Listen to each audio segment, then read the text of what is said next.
Alright. I should be live now. Let's see. 1, 2, 3, 4, and 5.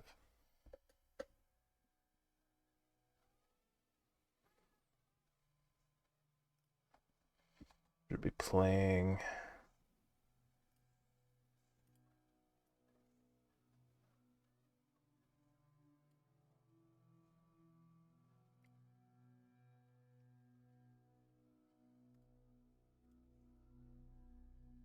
There we go, that's a little better. I'm gonna make sure you guys can hear it on your end. What little there is to this one.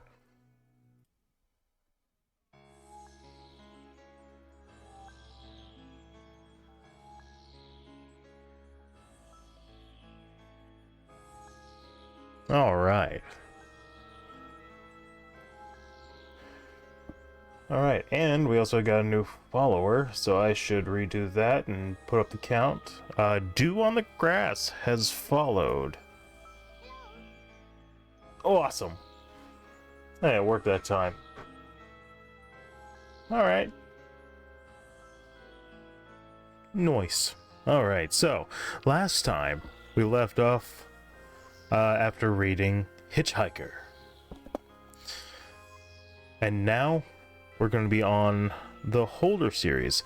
The last Creepypasta also was 959 out of the 8,000, so maybe we'll see if we can get upwards to, well, more. See how it works out. On our way to get all the way down all of these. This is one I've done. Can I go ahead and fix that title? Because I know that was my blue chip. There we go. I'm just gonna bump it down here.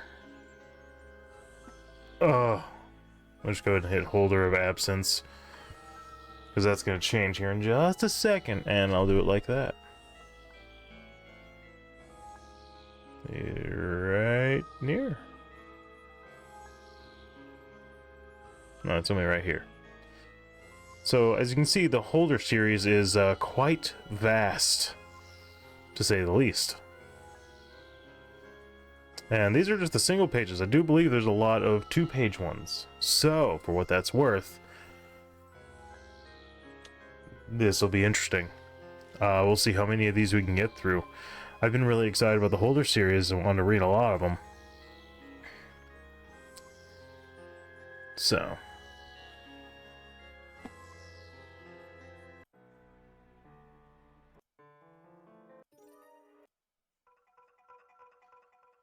Alright. The first one. Holder of Absence.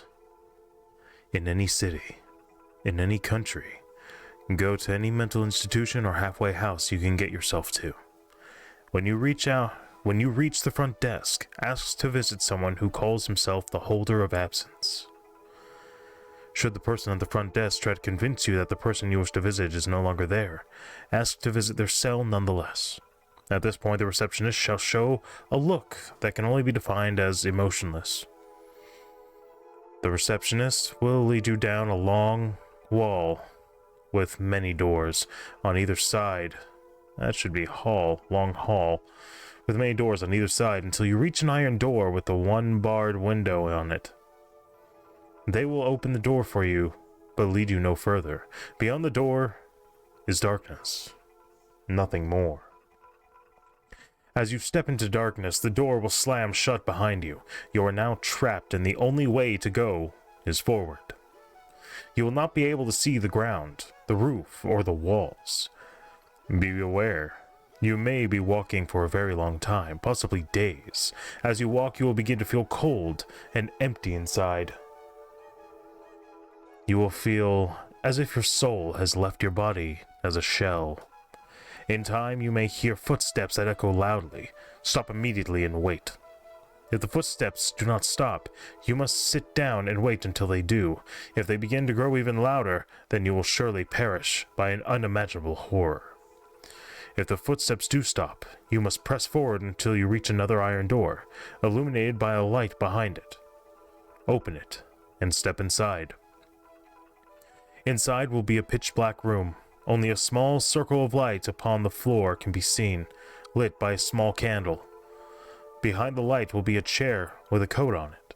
Approach the chair, but do not sit in it, no matter how long you have been walking.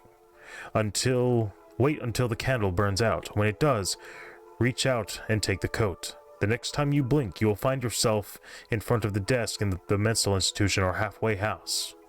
Reach into the right inside breast pocket of the coat and pull out a signed sheet of paper with red ink. Do not read this ink, or the holder of absence will become present and destroy you with unthinkable pain and anguish. The paper is object 39 of 358. Keep him absent. Keep them from coming altogether. That was interesting. These are really neat. It's not sure, because like they all start out the same way in any city, in any country. Go to any mental institution or halfway house. I'm like, are there really that many? And I think there are. I think there are quite a lot.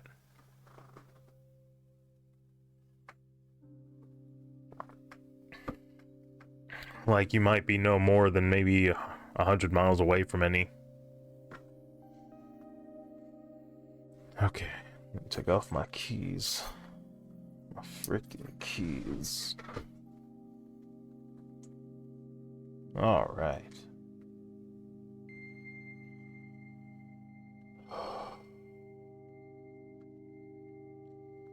Holder of accuracy.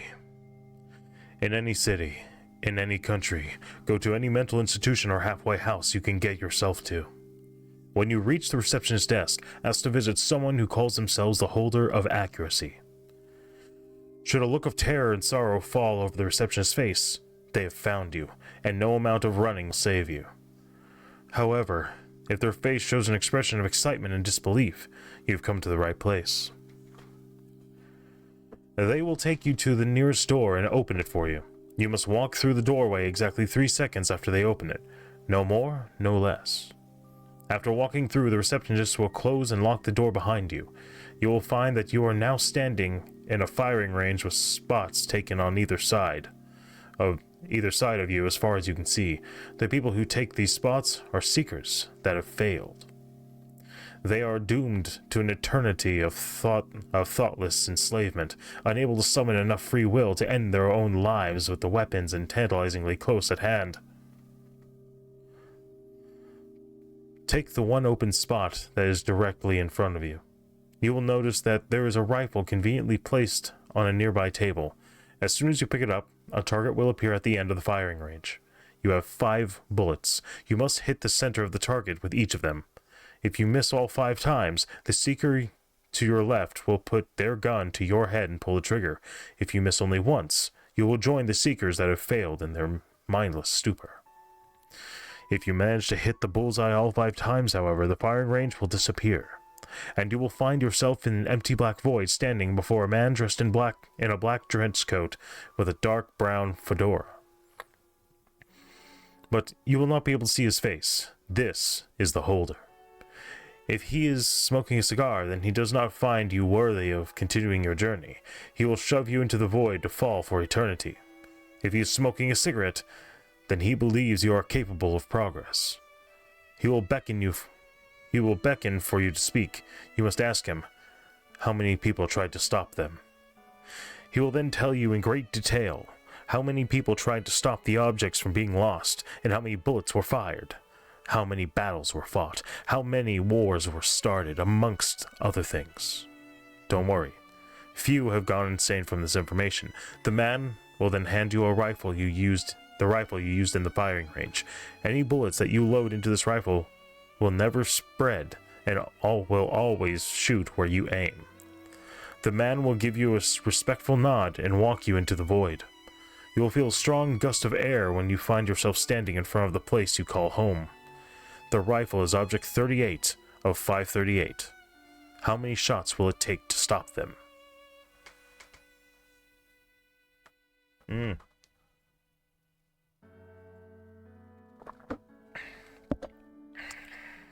That's interesting.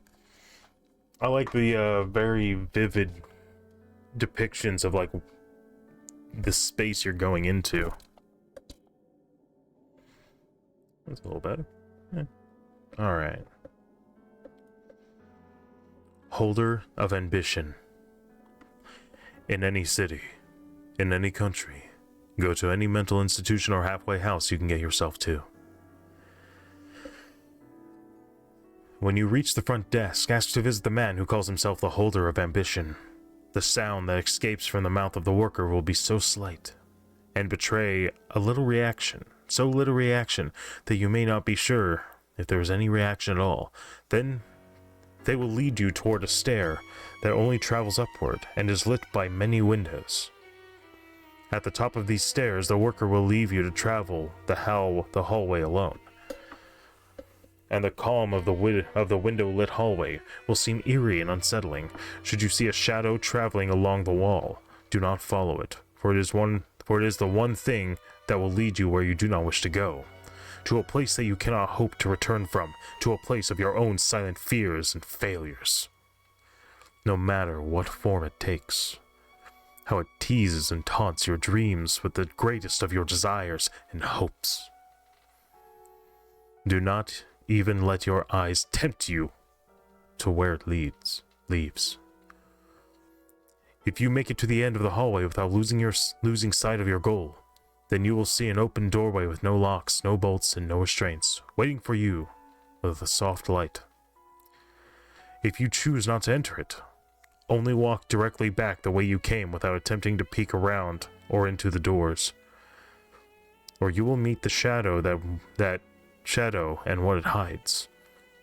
Should you enter the doorway, you will find a room lit by windows that cover the entire length of every wall, too high to reach and shining with a light that seems far less natural than the sun and moon.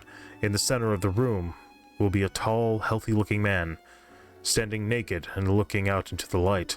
His body is covered in uncomfortable tattoos and scars, where none of his skin is recognizable as it once was, other than his face. Should you look where he looks, you will see nothing and learn nothing. He will react to no act or words other than the question, what joins them together? The man will turn to look you in the eyes. Do not meet his gaze, or you will lose yourself in his soulless eyes for eternity. If you are not prepared. If you can meet his gaze without the slightest doubt of your intentions, he will begin to speak in a low tone, speaking almost as if his entire story is comical or means nothing at all. But you must not miss a word, for taking this knowledge partially could cause failure in the worst way possible. When he finishes speaking, he will reach for his chest and remove the remaining sutures from one or more noticeable scars and begin to bleed profusely. He will slowly bleed to death. He will reach out to you with his bloody sutures. His last words may be heard through his own gargling blood. Choosing to seek leads to an inevitable fate. This group of sutures is Object 10 of 538. How you use them depends on what you hear. That's interesting. So I wonder what kind of other things you would hear.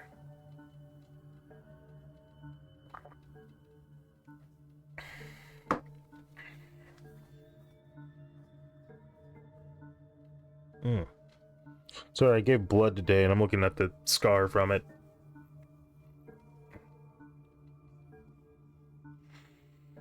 Okay. Oh. Didn't get any other pictures.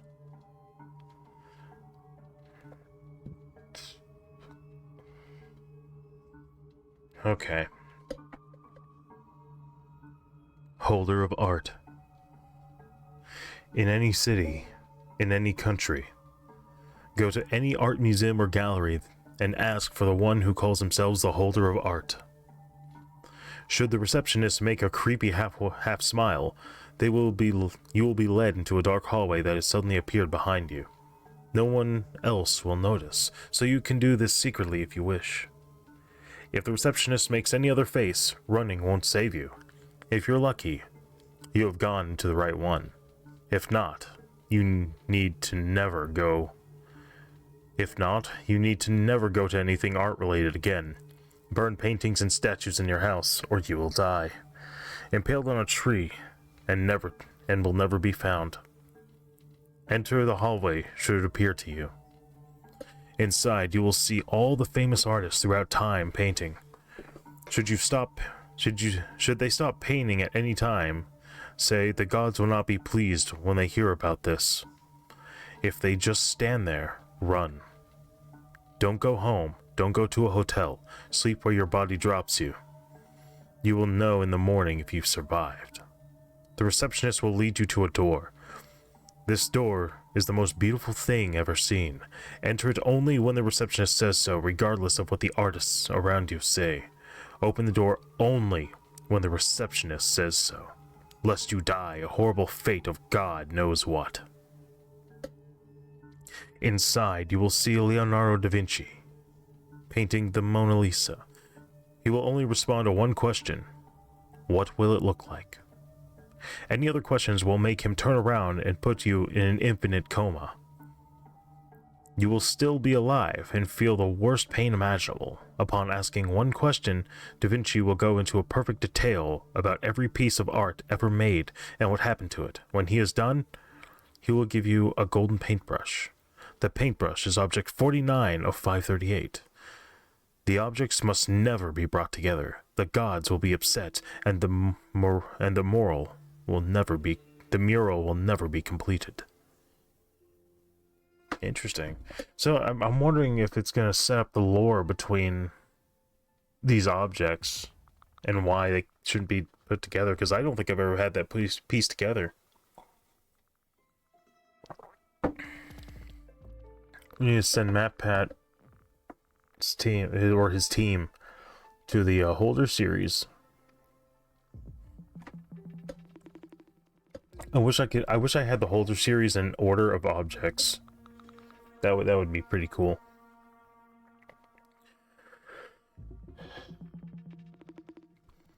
In any Holder of Chaos. In any city, in any country, go to any hospital and ask to visit the one who refers to himself as the Holder of Chaos. The clerk will begin to shake his head and pound his fist upon the desk. Ask him thrice more, and he will stand up quietly and lead you to a room with only one door. The one which you entered through. You must close your eyes. If you don't, you will forever be stricken blind, and the only thing you will see is a constant sight of utter chaos.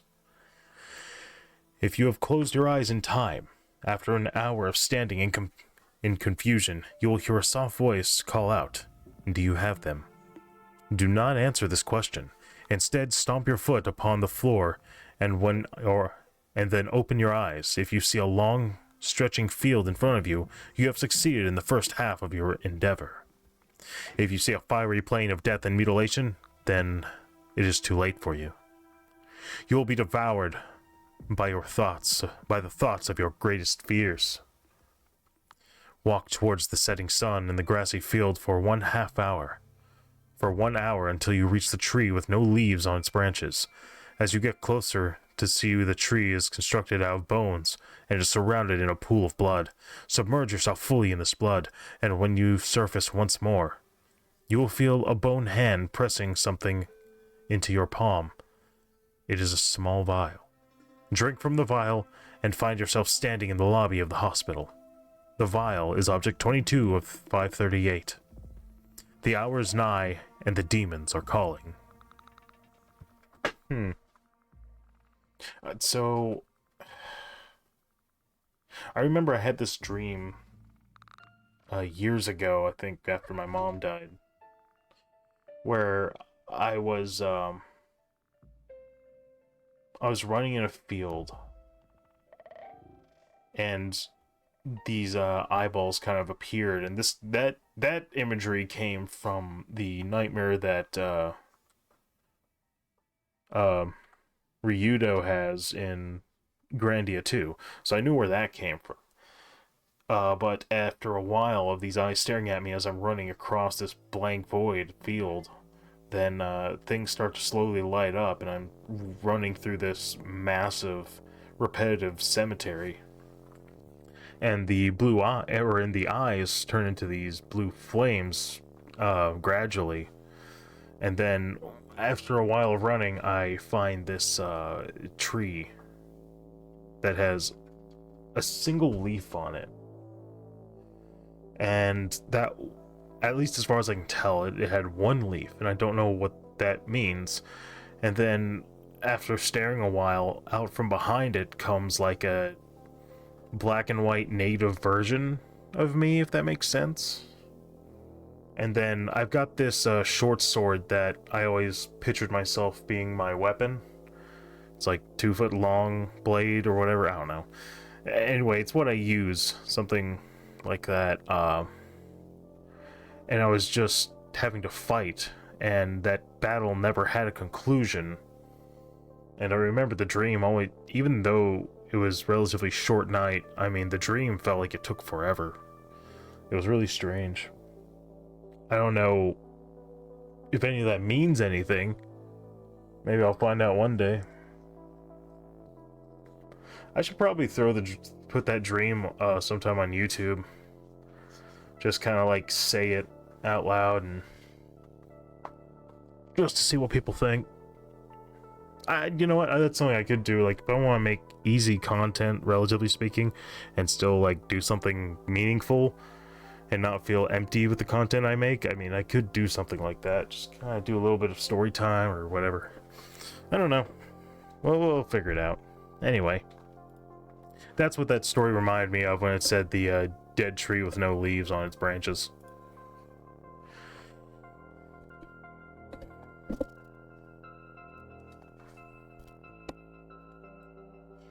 Alright.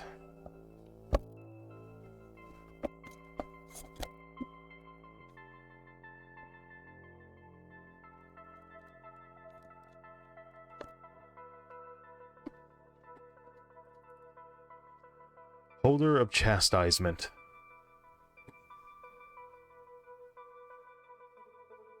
Taken from theholders.org. Read the original here.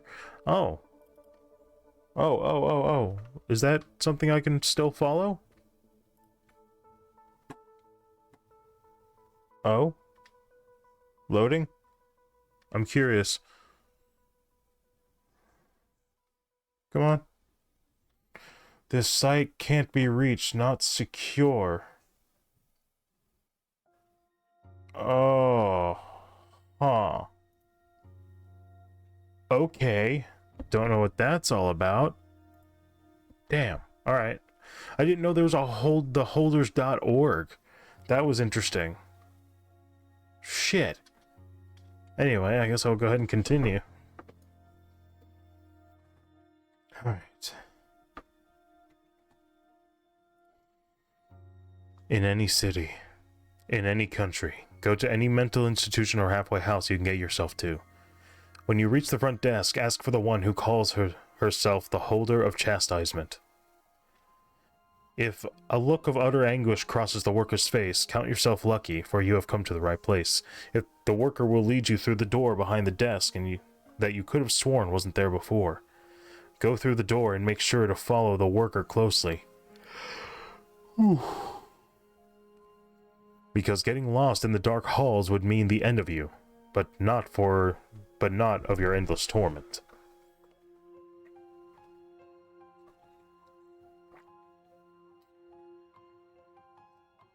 Ah, shit. Where am I? There it is. Hours into your journey, you will come upon a large steel door, and your guide will make a move to open it. Stop him.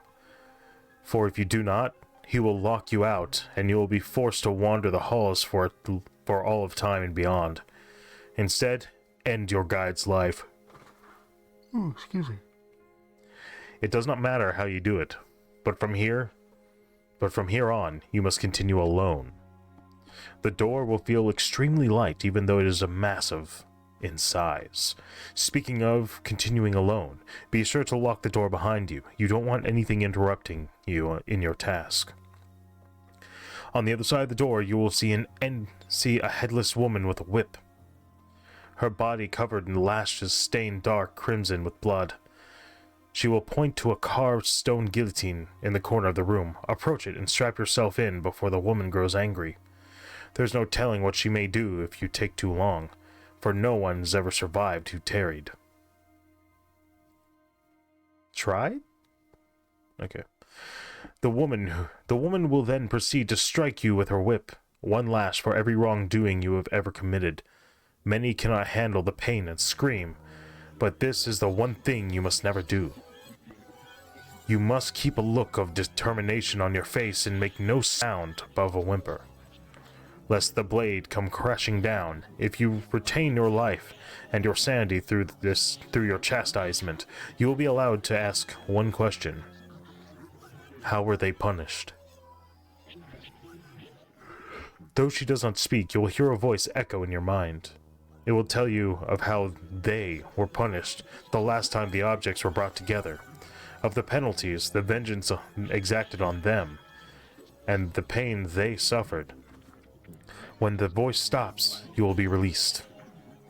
You have less than a second to get out of the way before the blade descends, severing your head and leaving you in the woman's place as holder.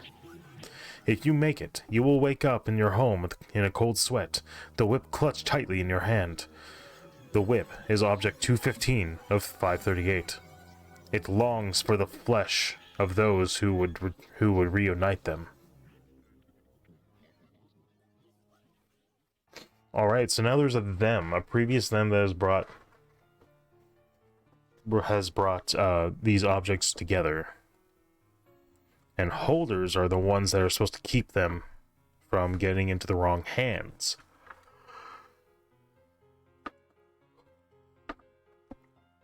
And I imagine these as their own short stories where like different people are great are getting these. Damn.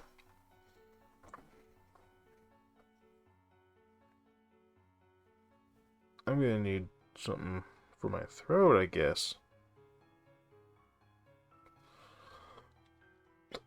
Alright, it's only been half an hour.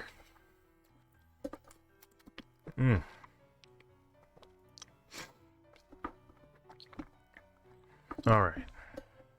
Not to mention, a lot of these objects are cryptic as fuck. I think one of them is actually a severed head. But I mean, excuse me.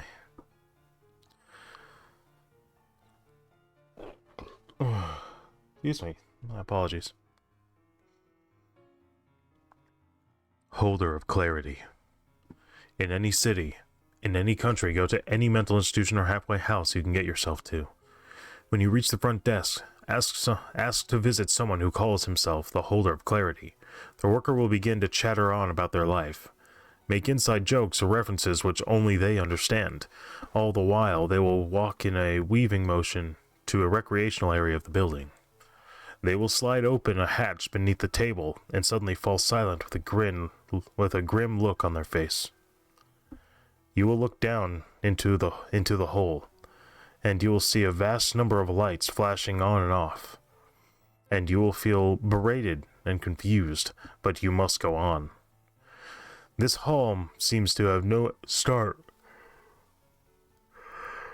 This hall seems to have no start and no end. The lights flashing sporadically, and you will find that tiny flying objects flit in front of you.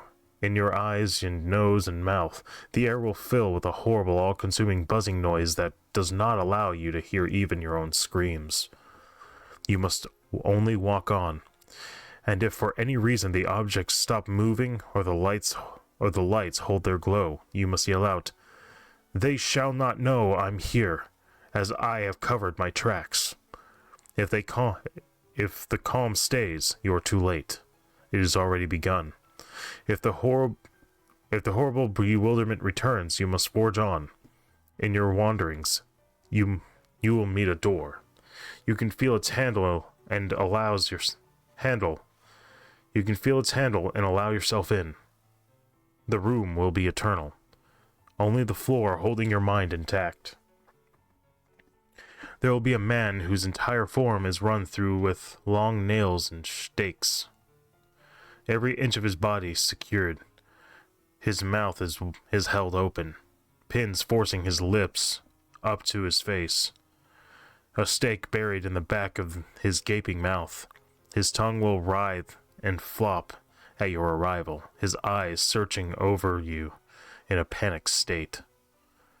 He will respond to only one question. Why did they take from? His eyes will affix on you, and his tongue will hold still. In a gargling, horrible speech, he will recite you the creation of every object, and the purpose of each. The description will force you to vomit upon every sentence, and the tale leaves most mad. You will find a rusty and worn fillet knife in your hand. You must remove his writhing tongue, and in his pathetic and gargling screams echo through your soul. He will seem pathetic and you will want to help him, but do not, or you will replace him.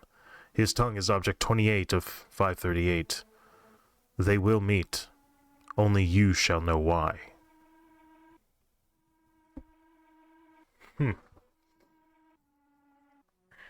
So some of this has some Hellraiser's imagery in mind. As far as I can tell, like you can see, like if they went a slightly different way with Hellraisers, with the Cenobites, you could definitely see like them having worlds of like these things going on and on. And I'm just saying, if you built the world differently, it would be very interesting. I think it'd be very interesting to see, oh, it's not just Cenobites, it's like all these other things going on in this hell world, or this place we call a hell.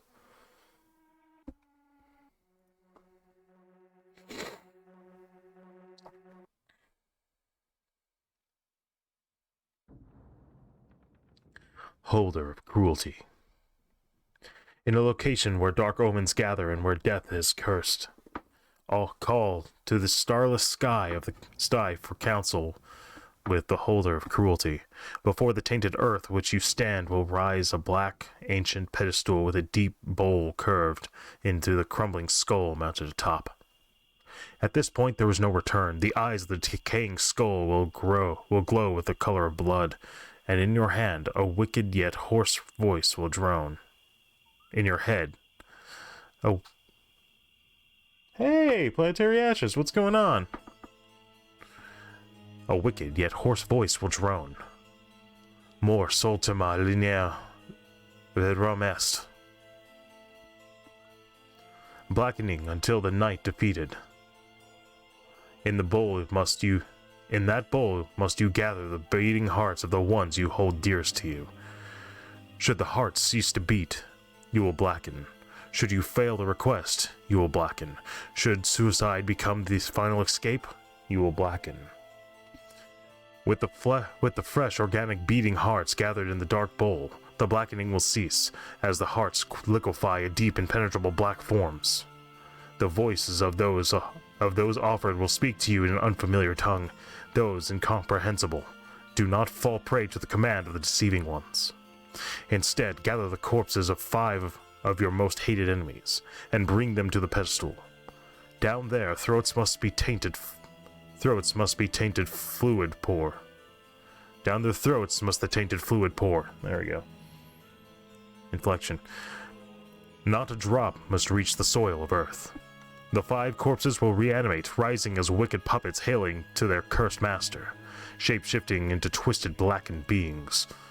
To them you must feed 5 young living children. Remorse of the slightest will not be tolerated in their eyes. As the fresh blood of the children is drunk from their coursing veins, you must watch through the agony, screams, tears, and fear as they are devoured nearly whole. They will endure the pain of a century of torture as they are consumed. When the ordeal has ended, they will surround you. They demand only one more relic, your own heart. Be hasteful, for they do not feel pain as mortals do. As the unholy offering passes hands, it too will be consumed. The meal finished, the figures will merge and dissipate into a brilliant black aura, eclipsing the dark sky. The silent whispers that consume your mind form Object 55. When all has blackened, they will guide you to him. Good, but got my Discord hijacked. Again, I just want you and Drogoga to know what's going on. The planetary TTV is hijacked. Gotcha. Ugh. Man, that sucks. I mean, I wish there was something more I could do about that. But I'd definitely just run around figuring out, hey, okay, who doesn't know this and what's going on? And be aware of how it happened. I almost lost my account one time. It was one of those it was my Steam account. I almost lost that because Steam's not gonna find you on Discord if there's an issue. You're not gonna talk to a representative on Steam on Discord. Just remember that. But yeah. And that sucks, Molten Donkey Wang. Man. You got something for... You got something to replace it or secure it? Just out of curiosity. Or are you gonna give it some time before you fully throw it together?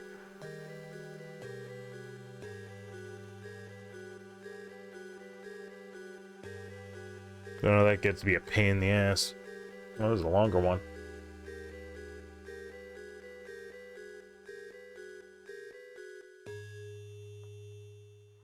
Where is... Yeah, I need to get some more water.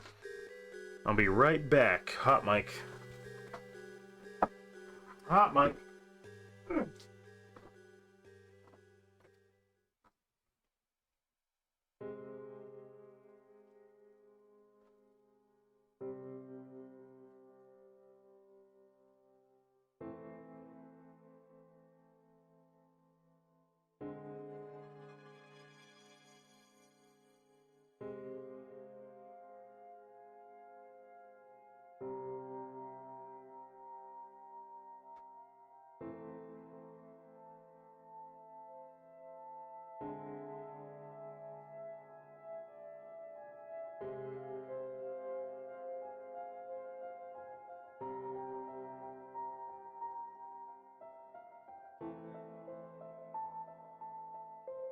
Okay.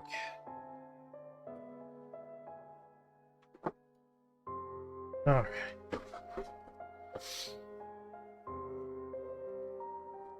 Okay. Alright, I'm back. Got water.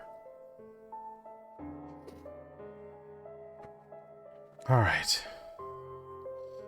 The Holder of Darkness. In any city, in any country, go to any mental institution or halfway house you can get yourself to. When you reach the front desk, ask with no hesitation to visit someone who calls himself the Holder of Darkness. The worker will mock you, but you have to stay as calm as possible. Keep asking him until he stops denying and withdraws from his counter to guide you through the corridors. And his behavior changes radically. Stay on guard. For if you start hearing one single tiny sinister hiss, you should turn around and flee as far as you can, covering your ears because the time was bad. If you do not escape in time, the faint sound will turn into a dreadful growling that will soon merge into a continuous shriek of sheer pain until madness floods you and leaves you to die in deafening agony. If the warden remains silent, he will lead you to a closed door with neither handles nor lock. As he pushes it open effortlessly, you will see an ascending, winding staircase which can't possibly lead to any upper floor of the establishment. The door will close behind you, and you will not be able to push it back. Past this point, climb and do not turn back, or you will fall into a bottomless pit waiting for living prey to chew you up. Do not count the steps, for knowing how many there are will drive you to insanity. One will then creak. At that point you should stop. Another door should appear on your left. If it is on your right, then pray for a swift passing. Enter slowly into the room, and a blinding, obscuring darkness shall descend upon you. You will be required to walk straight forward, for straying even slightly will lead you to be devoured by the roaming and unknown creatures observing you with the blinded and prudent eyes. You will know you have arrived with coldness when coldness grips you. At this very moment, freeze, or you will die by the hands of the holder who is standing right in front of you. In complete darkness, even closing your eyes will not prevent you from this horrid appearance. It will form into your mind as the most outrageous monster ever conceived, and madness will try to creep into your brain as worms over a decayed corpse. His fulminating breath and constant mumbling will be enough to make you cry, but be advised not to utter anything louder than a weeping, for you might wake what must not be awakened. The only question you will be able to whisper without being torn apart will be, what do they fear? You will feel movements all around you as shudders animate your opponents. You will hear the nameless and incurable diseases will strike the world if they were to be frightened. The countless terrors their own fright will unleash on those with a weaker mind than theirs. Amidst the atrocities enumeration of the endless sores the world will suffer, you might hear the simplest, almost ridiculous, yet implacable and certain truth they all fear. Do not move again. When your head is about to implode, it will stop. If you are still able to move, you will find a door in front of you which leads you outside of the ward. There, in the open, in the grass, a broken hourglass will wait for you. You are free to pick it up. It is Object 13 of 538. Your knowledge of their fears is up to you to share, but you may not want to use it as a weapon against them. Oh. So are they the mysterious them? Or part of them?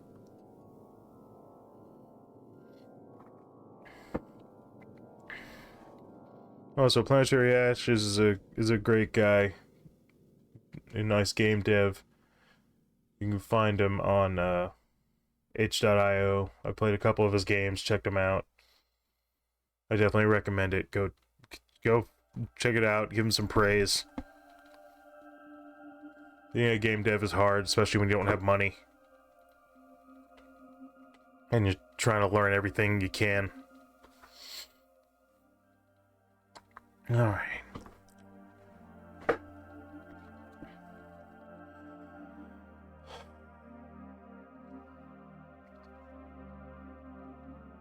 The holder of death. In any city, in any country, go to any mental institution or halfway house you can get yourself to. When you reach the front desk, ask to visit someone who calls himself the holder of death. The worker's face will turn white as he have just saw a ghost. He will then guide you to the wooden door and leave you afterward. You will have to knock thrice. Should you hear an old man saying, "Come," you may enter, and you will find yourself in a forest. If you hear a young man saying, "No thank you," then run. Run and leave the city, the country as fast as you can, for unspoken evil will haunt you should you stay. Now that you are in a forest, look up to the sky. If it is day, follow the sun. If it is night, follow the moon. Follow them and do not leave the path you have taken, no matter what kinds of beauty or horror you might see. Should you ever leave the path, your soul will be tormented for eternity after the body has died a horrible death. You will, after some time, notice that you are walking in a mansion. Ignore it and keep walking, for it is an illusion made to confuse you.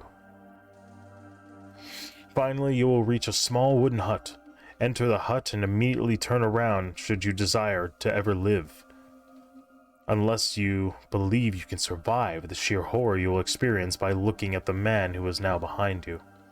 Ask him the question, what will end them? He will begin to talk with a voice that is gentle and kind as well as brutal and deadly. Listen carefully for what he said. I was not expecting that so soon. Let me smash in the chat.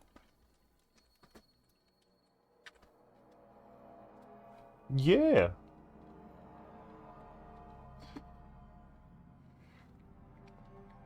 What will end them? He will begin to talk with a voice that is gentle and kind, as well as brutal and deadly. Listen carefully to what he says, as you might soon be the only one knowing their destiny. As soon as the man finishes his small tale, he will ask you to turn around. He wants to give you a gift. Do not do this. Instead, walk backwards until you reach something hard, a desk. Close your eyes and partially turn your body so that you can reach out to the man and take the gift. When it touches your hand, close it and walk back to the door you came from. As you open it, say the words, "We will meet another day," and walk out. You will be back in the mental institution. Now open your hand and look at the gift. The bone finger is object 12 of 538.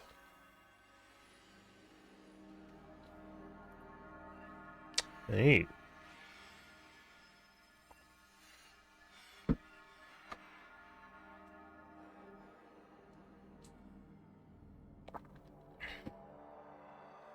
All right.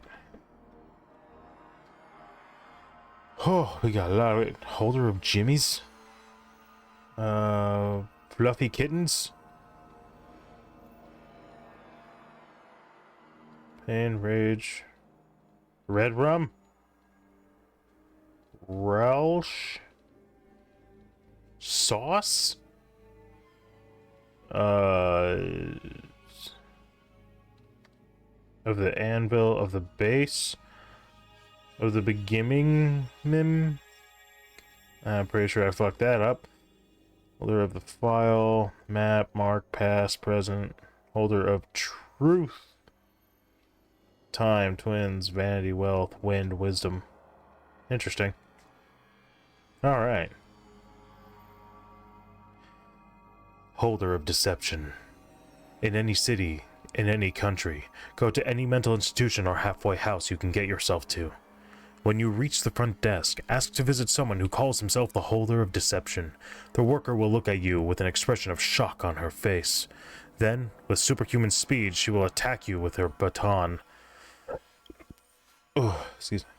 If you are not knocked unconscious by the first blow, flee from the city, for they will know what you are after. When your consciousness returns, you will be in a magnificent courtyard on a starry night. There will be a great stone staircase that appears to ascend to the heavens themselves. Climb the staircase, but never look behind you. If you do, the stairs will begin to crumble, and you will plummet into the void for an eternity. After what will seem like days of climbing, you will come to a landing overlooking a great marble amphitheater styled in the ancient Greek fashion. Descend to the bottom of the amphitheater, and an old man in opalescent robes will be waiting for you on a dais in the center. This storied old man will be lecturing as if there was a great crowd. However, you must not listen to him, for not a word he speaks is true. If you are drawn in by his charismatic speaking, your mind will be... Your mind will be completely subjected by his deception, and you will be his slave for eternity. He will only react to one question. What is the only truth you are permitted to speak of? The man will look down at you with a look of great sadness. He will then impart on you a story that will shake the very foundations of your soul with great sorrow, but will leave you knowing one important truth. The number itself is not as it seems. He will then motion you towards an exit from the amphitheater and continue his lecture. Turn away from him quickly, for you will now be able to see the legions of horrific, twisted demons sitting on the seats of the amphitheater. Do not gaze towards any of them longer than a moment, or else they will tear you apart and add you to their collection of souls. Walk to the exit as quickly as possible. There will be a great grimoire on the stand next to the door. Take the grimoire and exit through the door. You will find yourself in the back alley behind the asylum. The grimoire you clutch, with its pages firmly strapped shut and locked with a great steel padlock, is Object 20 of 538. If you wish to see past the deception, and reunite them, you must find the key. Oh, so now we have a tool. Now we have a... is the key one of it? Or the key wouldn't be something simple, would it? It wouldn't necessarily have to be a literal key.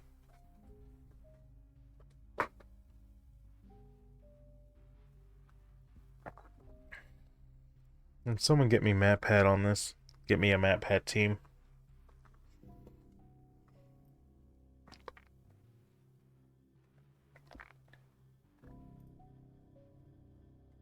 Baga Productions. Added by Bleox.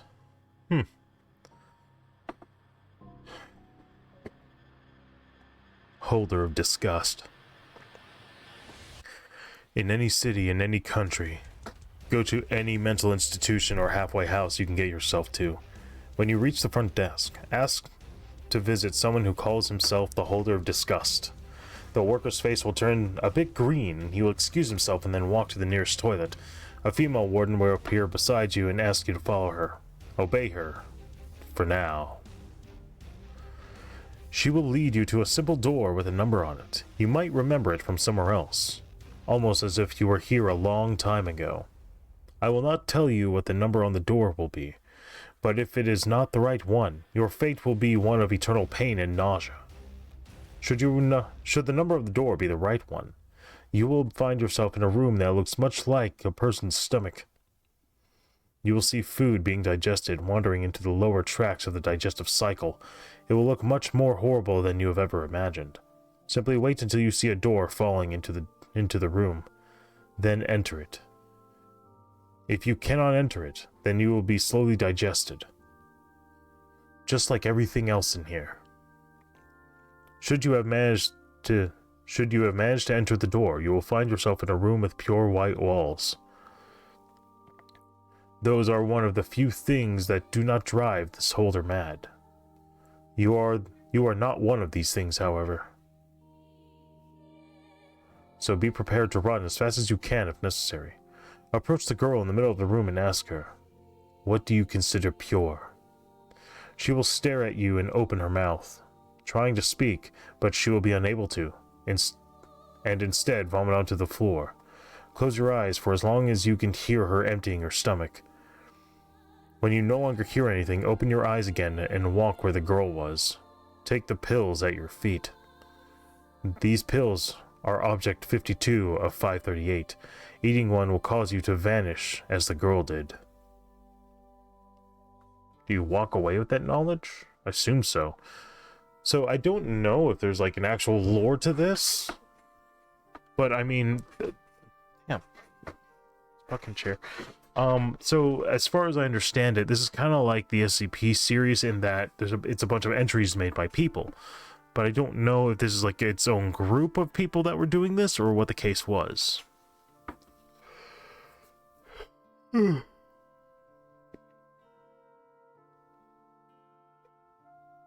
There are some joke ones, so there's that. I think this actually might predate the SCP Foundation. I don't know. You might need to find that out. Anyway, we shall continue. The Holder of Divinity. In any city, in any country, go to any mental institution or halfway house you can get yourself to. When you get to the front desk, ask to visit the Holder of Divinity. Repeat this 2 more times before the worker responds.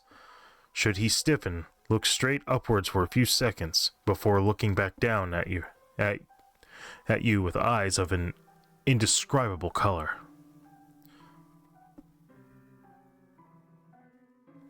You must then follow the worker, keeping your eyes on the ground, tracing his footsteps as exactly as you can.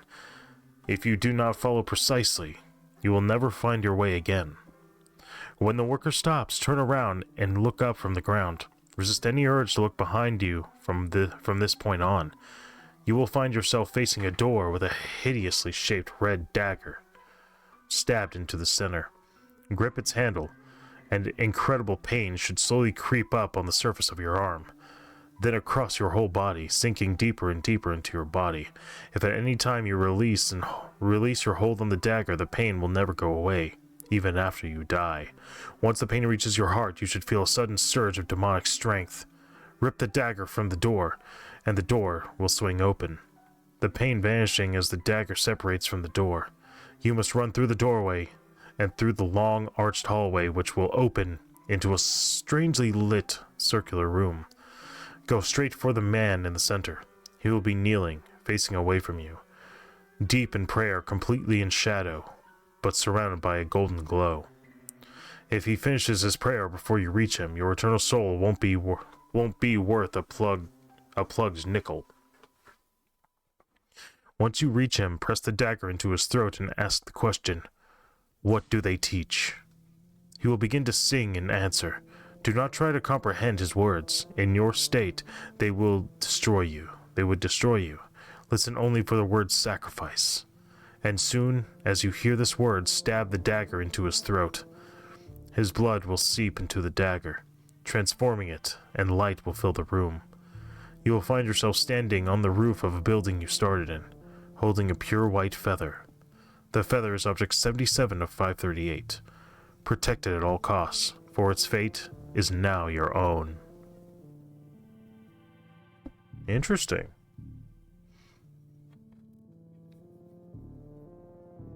So I wonder how these objects would actually come together. Oh, this is 3. I don't think I've read 1 or 2. Holder of Eternity. In any city, in any country, go to any mental institution or halfway house you can get yourself to. When you reach the front desk, ask to visit someone who calls himself the Holder of Eternity. A sigh might escape the worker as they look upon you with the utmost pity. They will take you down a flight of stairs into what should be the basement of the building, yet isn't. As you press deeper and deeper into the underbelly of the institution, you'll begin to hear a chorus of screams. At first, it will be barely audible, as if originating from a point of great distance away.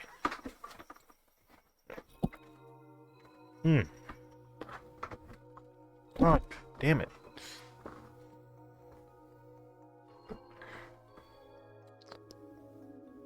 Great distance away.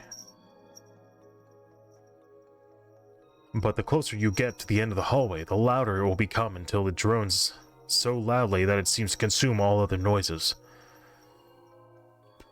Soon the din will become so painful that you will feel the unrelenting urge to claw your own ears to escape it. It is advisable to resist the impulse, or else you will be impossible to complete your quest. The worker will show you a door, covering both their ears as they do so. As swiftly as they can, they will unlock the door and run, leaving you alone in this cramped, dark hallway. This will be your last chance to run. If you decide to continue, open the door. The piercing wail will then end abruptly, leaving your ears ringing. The room you will enter will be coated in almost tangible, all-consuming darkness, but for the far end of the room, there, manacled to the wall is an emaciated figure covered in raw lashes. He will stare directly at you with a maniacal grin plastered on his face despite festering wounds and a scalpel still half protruding from his chest. Now will be your only chance to save yourself, and the only way is to ask who created them. He will cackle in a manner befitting the death throes of an animal before responding. His will be the most horrific tale you have ever heard. Beyond such primitive concepts as pain and death, he will delve in deep into the essence of evil. Those of weak mind might go mad at the man's story, so remain strong no matter how fragile your mind may feel. When he finishes, it will be up to you to end this man's life. Releasing his terrible burden, remove the scalpel, and he will shudder once in agony before falling silent forever. The scalpel is Object 3 of 538. It is up to you if the rest should be protected or destroyed. Okay, so can the scalpel destroy other objects?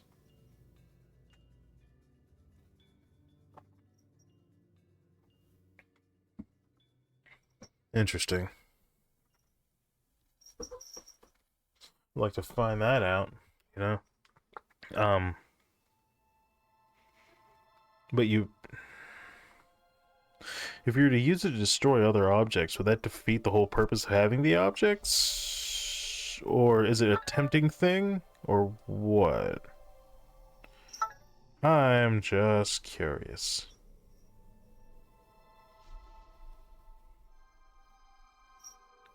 I don't necessarily know fully what's going on, but it's all there to be seen.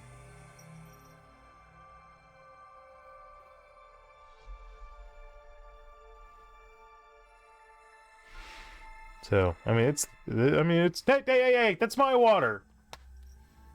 No, Cat, why?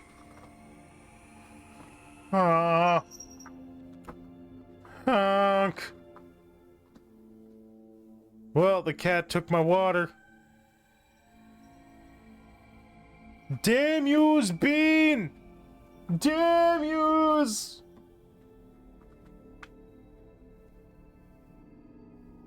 Fuck, dude. Some bullshit. I'm gonna get more water. Fucking might need some hot tea later. Alright, hot mic. Very disappointed hot mic. I'll be right back. Fucking Bean.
Like, what the hell?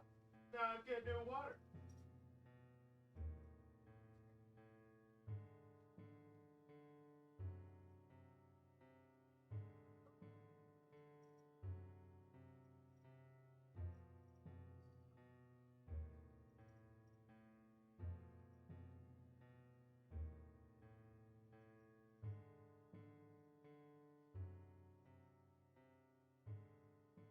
Fucking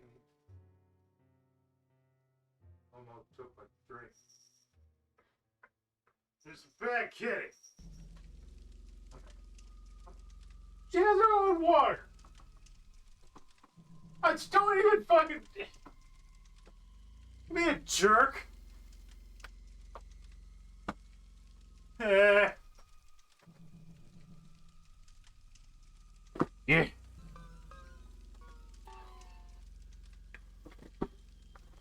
Okay. Well, that happened. Just move this. Okay. Alright, continuing. Okay, so that was the object of eternity. Alright.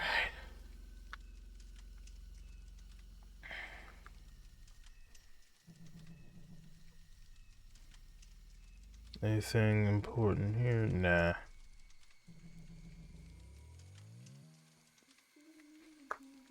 Okay. Holder of faith. In any city, in any country, go to any mental institution or religious institution you can get yourself to. When you reach the front desk, close your eyes and ask to visit someone who calls himself the holder of faith. The worker will look at you in abstract confusion, shake his head, and go back to his work. If you wait for 3 full minutes, he will sigh and walk you to a custodian's closet. He will lead you inside and lock you there. The door will not open. It will be pitch black. Slowly the darkness will begin to describe in the brightest of words in a language. Slowly the darkness will begin to describe in the brightest of white words in a language you have never read and voices you have never heard, speaking the fullest blasphemies your body can withstand. Should the soliloquy ever stop, fall to your knees and clasp your hands, screaming every prayer you know. If the writing does not continue, curse the God that has put you in this existence. If the writing does continue, stand quickly and race down the tunnel. There the tunnel will open up into a large dome, and you will see a young girl in white, staring at you with the hair fallen down into her face. Do not look at your hands, or they will peel the flesh from your bones. She will respond to only one question. What do they fear? She will look up to you, and her mouth will blurt out every wrong that has ever occurred in the name of a god, and some that you must believe happen beyond your reality.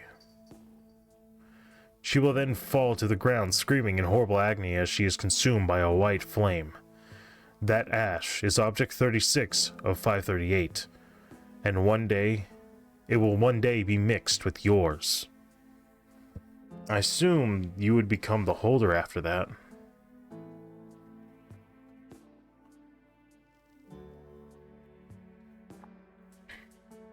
I also wonder if it's implied that you have to go back the way you came, or that you go through a door and you're out in the lobby. I don't know. But it's interesting. Methinks. Alright.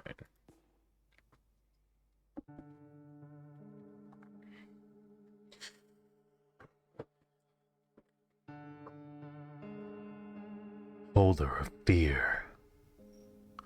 In any city, in whatever country, go to a mental institution or halfway house that you can get yourself into. When you reach the front desk, ask to visit someone who calls himself the holder of fear. If the time is right, the attendant will lead you to a closet with no floor. With a malicious grin, the worker will shove you into the hole and close the door. As you fall through the abyss, you cannot feel any fear. If you do, you will immediately hit the spike-ridden bottom of the pit and meet a gruesome death. If you remain resolute, your fall will slow and eventually stop, leaving you in a room soaked in darkness. Into the darkness you must speak only one thing. What is their weapon? Immediately the room will be illuminated. Surrounding you will be everything that you fear. In the center, there will be a creature who will take the appearance of your greatest fear. Not even once can you flinch or shrink away at this creature, or it will dismember you in the most painful way possible. You must stare at your greatest fear, while it tells you its story in excruciating detail. It will tell you of all your fears in this world, from the tiniest to the greatest. And in all of their horribleness, when it is finished, the creature will ask you what you fear. Now you must confess all of your fears to the creature without looking around the room. If you miss even one, you will be consumed by your own terror, leaving nothing but a shell remaining. If you confess all your fears, the creature will scream, and the scream will send you hurling toward the wall behind you. When you stop moving, you will be across from the closet you entered earlier. And in the closet will be a mirror. The mirror is object 35 of 583. I think it's supposed to be 538. It reflects your greatest fear, and that is their weapon. Okay, so the mysterious they is becoming your fears, it looks like. But that doesn't explain what they are yet. Or it's a they, anyway.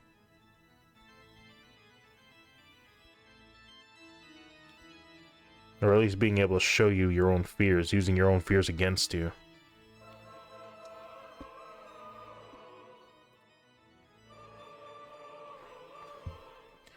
Holder of finality. In any city, in any country, head to a chess club and tell that person at the front desk, I wish to speak to the holder of finality. Most will have no idea what you are talking about, but if you are in the right place, he will shudder for a moment and then beckon you to follow. He will march down a series of corridors until he comes out to one that looks like a janitor's closet. He will open the door and then run away. When you enter the door, you will find that it is a large room. The walls and ceiling are painted with scenes of entire races, cultures, and species being exterminated. Many of the characters in the paintings will not be human, and some will haunt your nightmares for years to come. In the middle of the room, there will be an old man sitting in a chair in front of a wooden chessboard. He'll motion for you to come and take a seat on the other side. Do so, but when you start to play, you will find that no matter what, the game will end in a stalemate. Once the game ends, the pieces will teleport back to their original positions. Keep playing as long as is necessary. Once the 13th game has ended, the pieces will remain where they are for a moment, not teleporting back. Immediately look at the old man straight in the eye and ask, what is a final answer worth? He will respond by upsetting the board. Once the pieces fall to the ground, they will start to grow until they are human-sized. He will then answer your question. The answer will be brief, but at the same time, the most horrible thing you have ever heard. He will then attack you, and the black and white pieces will start to fight each other, and use whatever means you have at your disposal to defeat him. For he means to kill, and if he kills you, there will be no afterlife, just unending nothingness. Should you manage to defeat him, the oversized chess pieces will disintegrate, and the man will slump to the ground and say, the game is over. The final victory is yours. He will then burst into flame and burn until there is nothing left but ashes. In the center of the ashes will be a small clock. This clock is object 211 out of 538. When it is set in motion, it can destroy souls. Make sure it does not consume yours. Okay, that's interesting.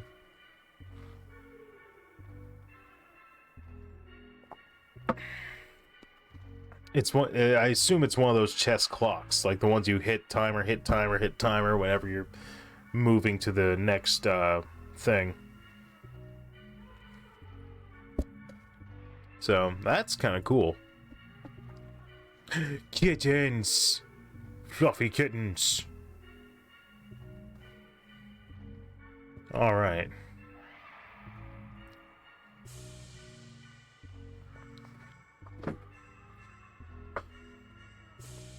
Okay.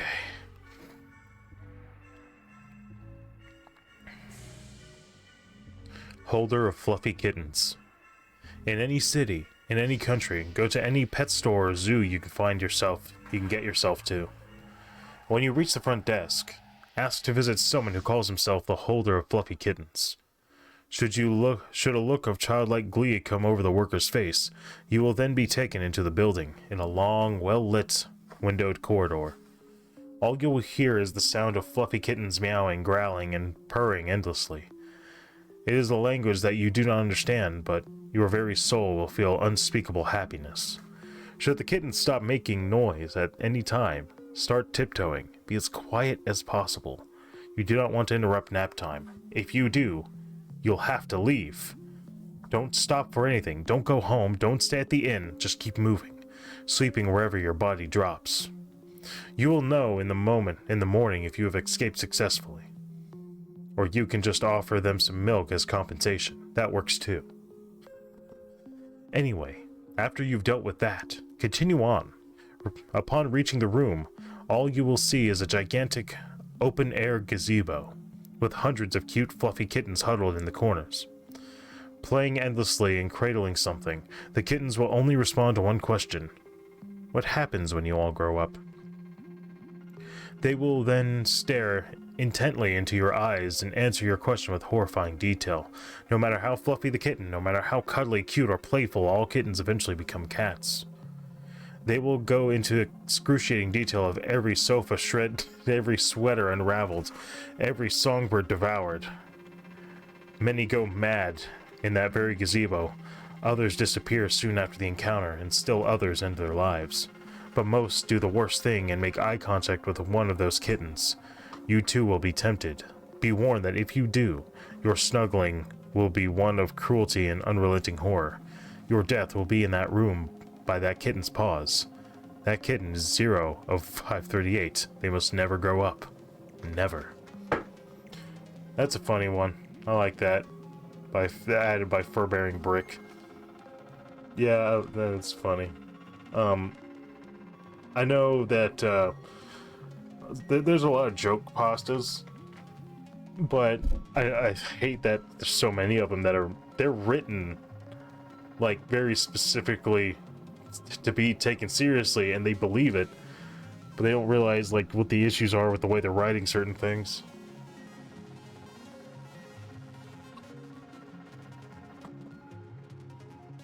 Oh man.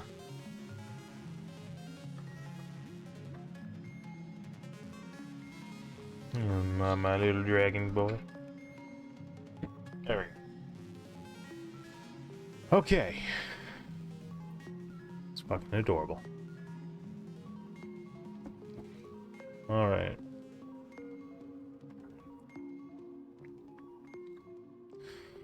Holder of Frost. In any city, in any country, go to any mental institution or halfway house you can get yourself to. When you reach the front desk, ask to visit someone who calls herself the Holder of the Frost. If the worker shivers unnaturally, you will be led into a hallway that shouldn't exist where it does. The worker will wave... God damn Apaches!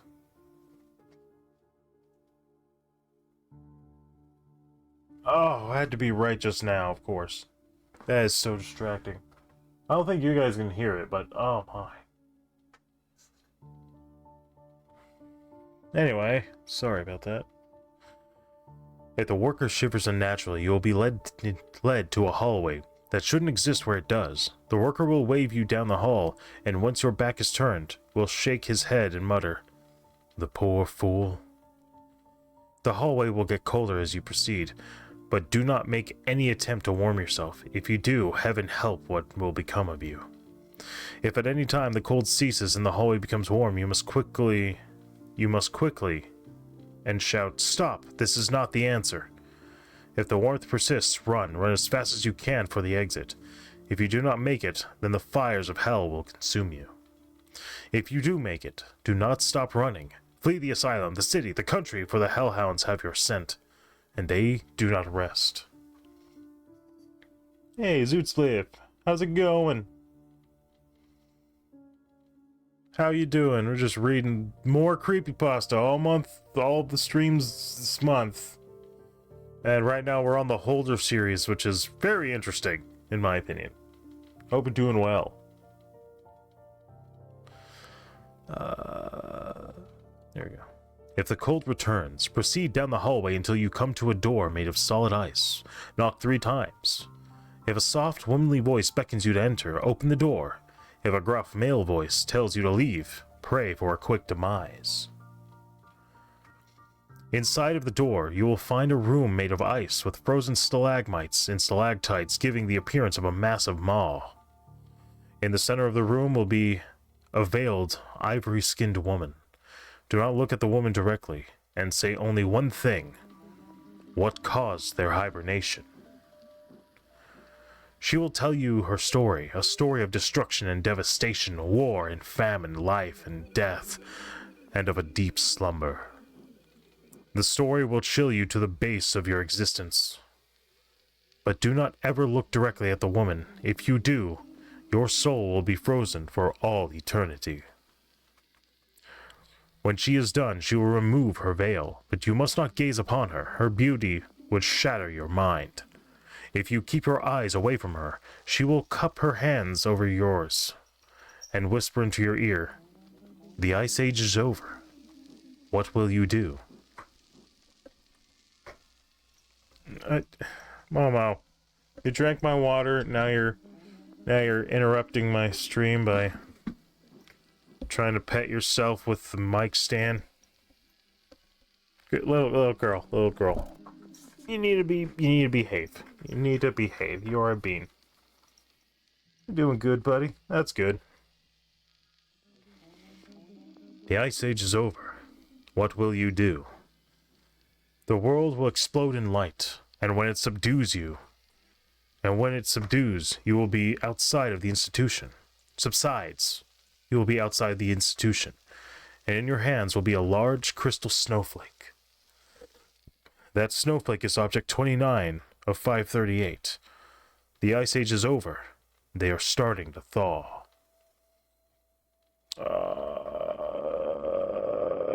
Zeitgeists, perhaps?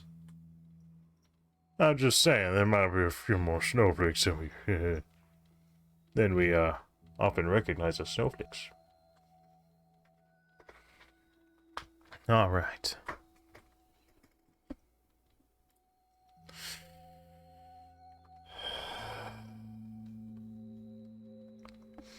Holder of Grace. 5 miles north of any aging rural town, you will find a large decrepit house on a hill. Knock on the door, and it will be answered by a tall, dark man. Tell him that you have come to speak with the Holder of Grace. He will try to persuade you to leave, but insist upon entering the house. He will direct you to the door at the end of the long hall, and he will leave you. Through the door, there is a stone staircase leading down into darkness. The stairs will seem to continue for days, and before long your legs will begin to ache. Do not stop until at last you find yourself in front of a great wooden door. No, oh girl, I love you too, but... Time, place, and mana. Time, place, and mana, girl. Just like protest, time, place, and mana. Yeah, lay down, lay down. Stop trying to knock off my monitor. This cat's being a jerk. Little Bane, why? No, stop that.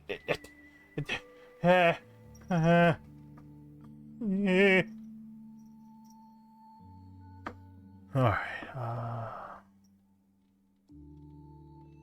for days, and it will not stop until you find yourself in front of a great wooden door. Knock on this door, and a soft voice will bid you to enter. Baby just wants to be involved. I know, but you already took my friggin' water earlier. Got your own. Yeah.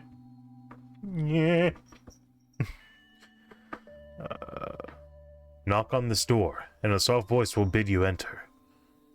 Should it speak any other words, run. When you enter, you will find yourself in a room containing a large table of mahogany set with fine china and precious crystal. From the ceiling will hang a chandelier of gold and gems. As you look upon these objects, you will realize that they were once the finest that could be had, but now all are chipped, cracked, and tarnished. At the head of the table will sit the most beautiful woman you have ever seen, dressed in a ragged remains of a once glorious gown of gold and white. Across her eyes will be bound a scrap of silk. Address the woman as lady. and ask if you might join her. When she agrees, you must know your place, and choose your seat at the table. No one can tell of the fate of those who chose wrong, but choose correctly and food will appear on the table. Do not eat, do not drink, do not even breathe the scent. For this is not the food of mortal beings. Horrific figures will then take shape in the other seats. Look upon these godless things without flinching, and introduce yourself to each with the utmost of politeness. If they find even the slightest offense in the way they will rend you into pieces. Introduce yourself lastly to the lady at the head of the table, and ask her for her name. At this, she will only remove the silk from across her eyes. You must never look her in the eye. To do so will shatter your fragile mind. You may ask her then, "Why do you hold them?" And the lady will rise from her seat. Ask again, and you will find that she is standing by your side. Do not turn to her. Do not look her in the eye. Standing with her hands rested on your shoulders, she will begin to tell a story of angels and demons, of elder gods and mutilated souls, of horrors unnamed and sacrifices unnumbered. If you survive with your sanity intact, she will bid you good luck. She will lean in close to you and whisper her name in your ear. Then she will tell you your own, and you will know no more. When you wake, you will do so in the last bed you slept in, dressed in what you wore then. In your hand will be clutched a stained lace handkerchief with her name embroidered on the corner. This handkerchief is object number 213 of 538. Pray that her favor will protect you from what is yet to come. That was interesting. I like the ones where they start a little different, because most of them follow the same in any country, in any city. You find a mental institution or halfway house. I do like it when they change up that format a little bit. So it's same means to the ends, but you know, it gives a little variety. But there's something I want to look at real quick. I'm gonna check out the SCP Foundation real quick. SCP Foundation. I want to see how many entries there are at this point.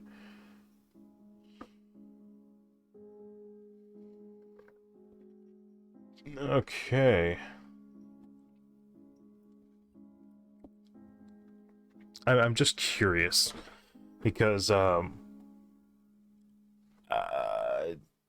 think they're all named, because this is also another thing that could be done. There's could totally fucking do a bunch of these. Right now there's known 1,000, and some of them are jokes, like blatant, like there's some joke SCPs. I think there's a section just for it. But I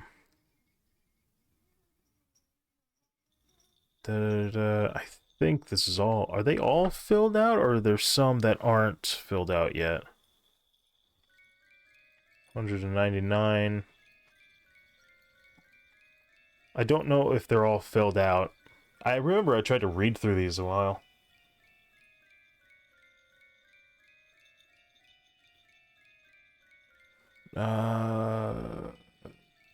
Seems solid. I just don't know if they're gonna like skip numbers if they don't have an entry. But it looks like there's a lot more entries than there used to be. I think it might actually be full. So I think the way this worked was like you would submit an entry, and then like a small group of people would review it to see, is this what we want in here? I don't know if the number itself was ever had any issues, but like there's just a lot. And I think there might be and like normally these also have a bunch of lore behind them. So like you click on one and they have like, oh, there's some things that were said or whatever. And then of course it's countless videos of like not just people reading them, but people going over them. Oh, here we go. Oh, never mind. Yeah, that was just a really long thing. Oh, it looks like it's pretty solid. It looks like there's entries for all these. Wow. That's amazing. Of course, it's been years since I went back and looked. I could totally do that. So, what do you think? Do you think you'd be interested in hearing tons of SCP entries?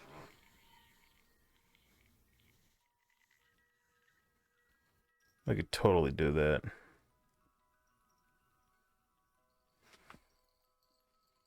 IP address.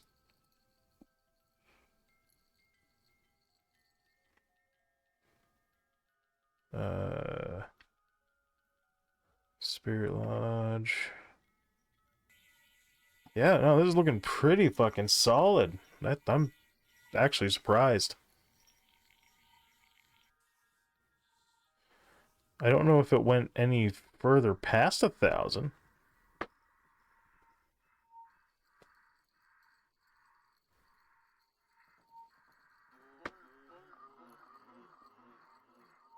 Definitely have to find some good music to go with it.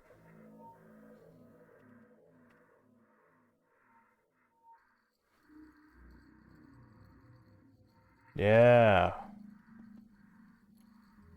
Okay. Yeah, joke. Explained, international. Yeah, it's a wiki page. So. Audio adaptations. Oh my god.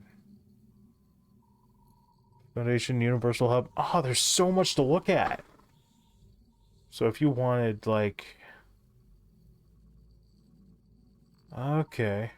Interesting, interesting. Alright. Sure. That's something I might do one day. Alright. Holder of Greed. In any city, in any country, go to any mental institution or halfway house you can get yourself into. When you reach the front desk, ask to visit someone who calls himself the Holder of Greed, of the Greed. If a look of ravenous hunger comes over them, run from the institution. If you do not, you will be eaten alive in the most painful way possible. However, if a look of tired want comes over them, they will take you to a cell in the corridor that wasn't there before. The walls will be made of fine gold and silver, but do not touch it, lest they devour your soul. As you walk, if at any time you hear the sound of coins jingling, stop and yell quickly, "All that glistens is not gold." If it continues, you are damned for all eternity, and there is no point in running. However, if it stops, continue. Eventually you will come to a gilded door. The worker will open it and close their eyes as you enter. As you enter, the door will close behind you. Inside it, an exquisite palace, crafted of ivory and gold and wonders of no mortal man has ever built or conceived. Do not dwell too long. As if you do, the world will open under you, and you will be eternally trapped in a world of filth and squalor.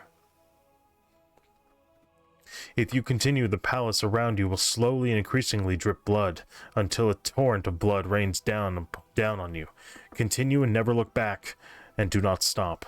Eventually the blood will stop, and you will be in a room filled with gold bricks and treasure.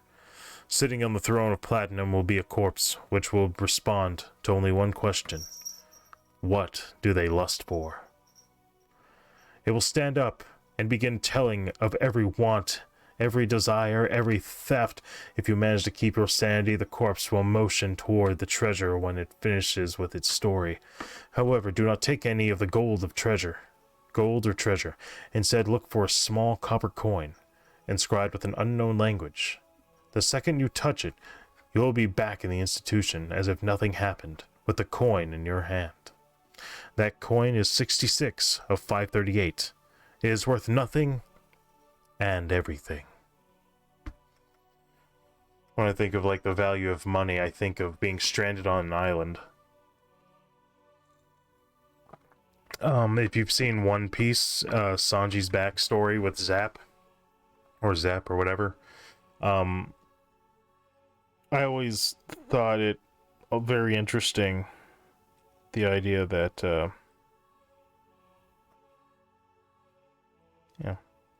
the idea that we tend to take for granted how useless money would be if we're hungry.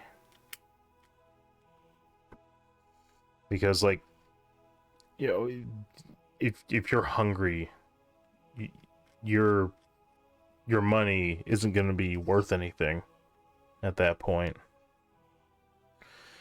And I found that incredibly interesting, because you don't always necessarily think about it. So I always liked that that about his story, is it's like, well, once you've got all your once you've got all the money and riches you ever wanted, and you don't have any food, there's all that money and stuff just becomes worthless. They'll start a fire so we can cook. Yeah, if there's still no food. But yeah, if you ever get a chance, look at Sanji's backstory from One Piece. It's fucking sad as shit. You get to see, like, him with Zap and everything. But yeah, I mean, if there is something to cook, yeah, you can still burn the money. You know, you could also use the caveat of, like, oh, well, you can burn it to try and get a smoke signal, because I'm pretty sure... Doesn't cash fucking, like, smoke like hell? It's fabric. It's fabric, and it gets more paper-like, isn't it? Also, hoarded wealth is wasted resources. Oh yeah, absolutely. The biggest commodity that we really have is time. Time is one of the biggest worths, and how we use it. Actually, you know what? If you are familiar with Dark Matter 2525, he made a video recently about how much is your life really worth. And let's say instead of money, that, or let's say instead of money, or instead of time being the issue that you didn't know would stop, it was you knew how much money you had, and once you were done with the money, you're dead, you're gone. And you get $10 million. The average cost of the human life these days is about 3.3 million. Is there a regular viewing here? Oh, okay, cool. So you might have seen you might have already seen the video then. It's fucking cool. I love his animations too.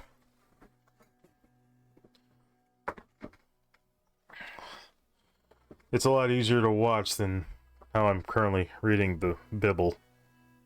I don't recommend it. But yeah, I thought that video was, like, really insightful for, like, understanding the value of, like, our lives.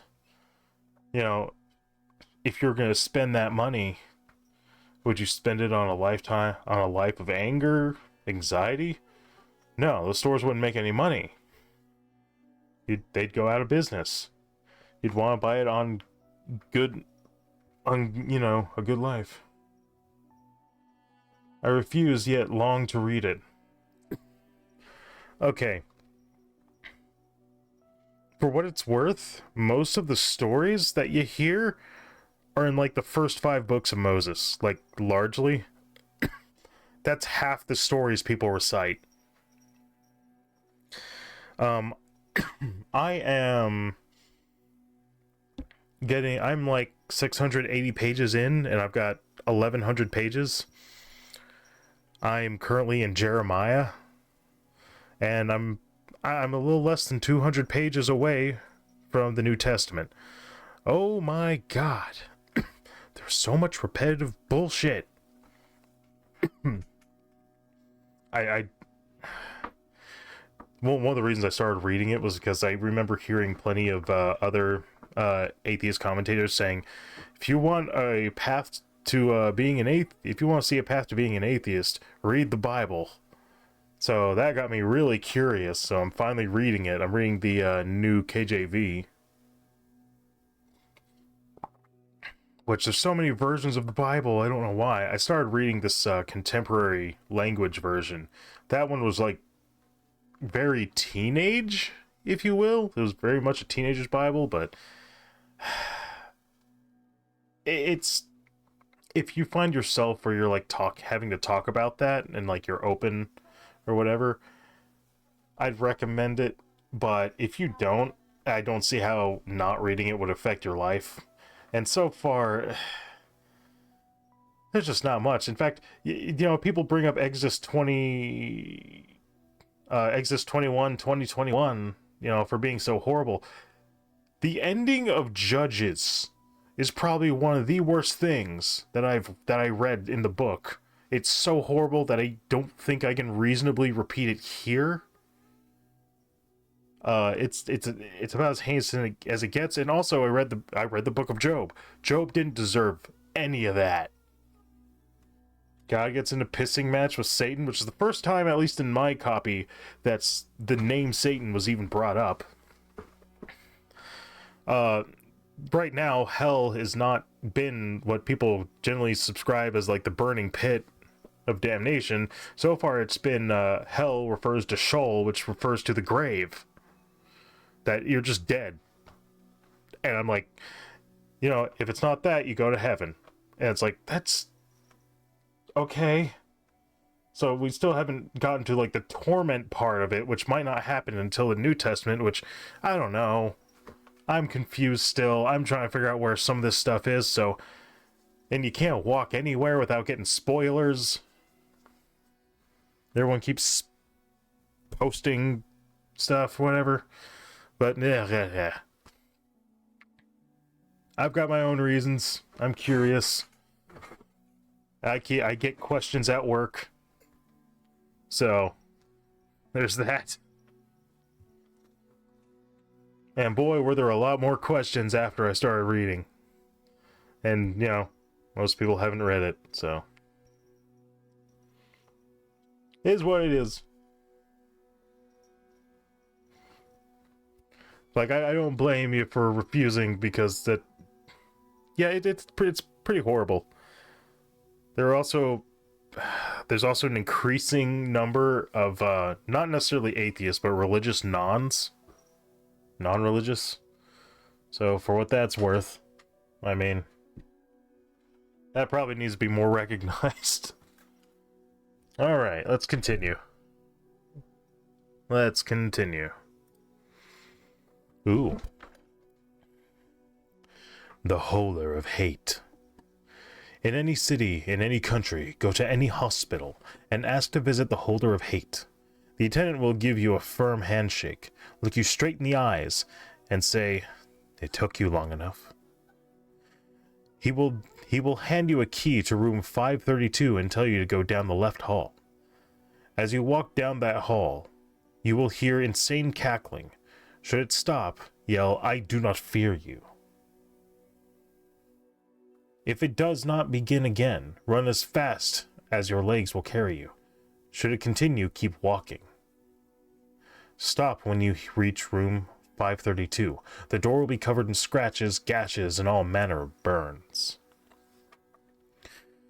There will be a small, strangely unscarred glass panel on the door. Peer inside. If there is a figure standing with its back to you, retreat as quietly as you can. If the room is empty, unlock the door and enter. A red light will be shining in through the sole window in the room. Should you gaze out of the window with your eyes will burst from your sockets, and your screams will be your only utterance for all eternity. The room is small, the walls covered in blood, and a small cloaked figure sits in the middle. It will respond to only one question. Why do they hate? The figure's cloak will fly into the air, revealing a grotesque, disfigured being. It will answer your question in horrific detail. Upon finishing the story, it will collapse as if a tremendous burden has been passed from its shoulders, and crawl onto the corner. You will begin to hear strange, unearthly shrieks from beyond the door. They will be getting closer. They will be getting nearer by the second. Your only hope is to wrap yourself in the cloak and hurl yourself out the red window. If you were not followed, you will wake up in the lawn of the hospital the next day, wrapped snugly in the coat. The cloak is Object 23 of 538. It will hide you from their hate. Doesn't sound too bad.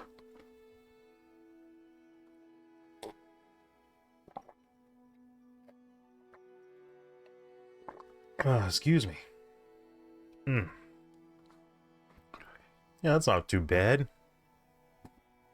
I just wonder what the caveat is. The fact that you already... Ow, my toe. The fact that you already heard all that? Or that there's more that could be heard, and that you might experience that hate from the other side, or maybe become hateful yourself? I don't know. Okay, Holder of Innocence looks like a good one to stop on and take a break. So I'll read this one, and then probably take a break. Holder of Innocence.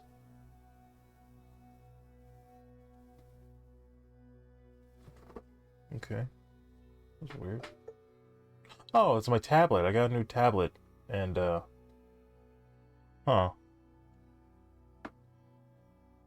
I'll check it out in a second.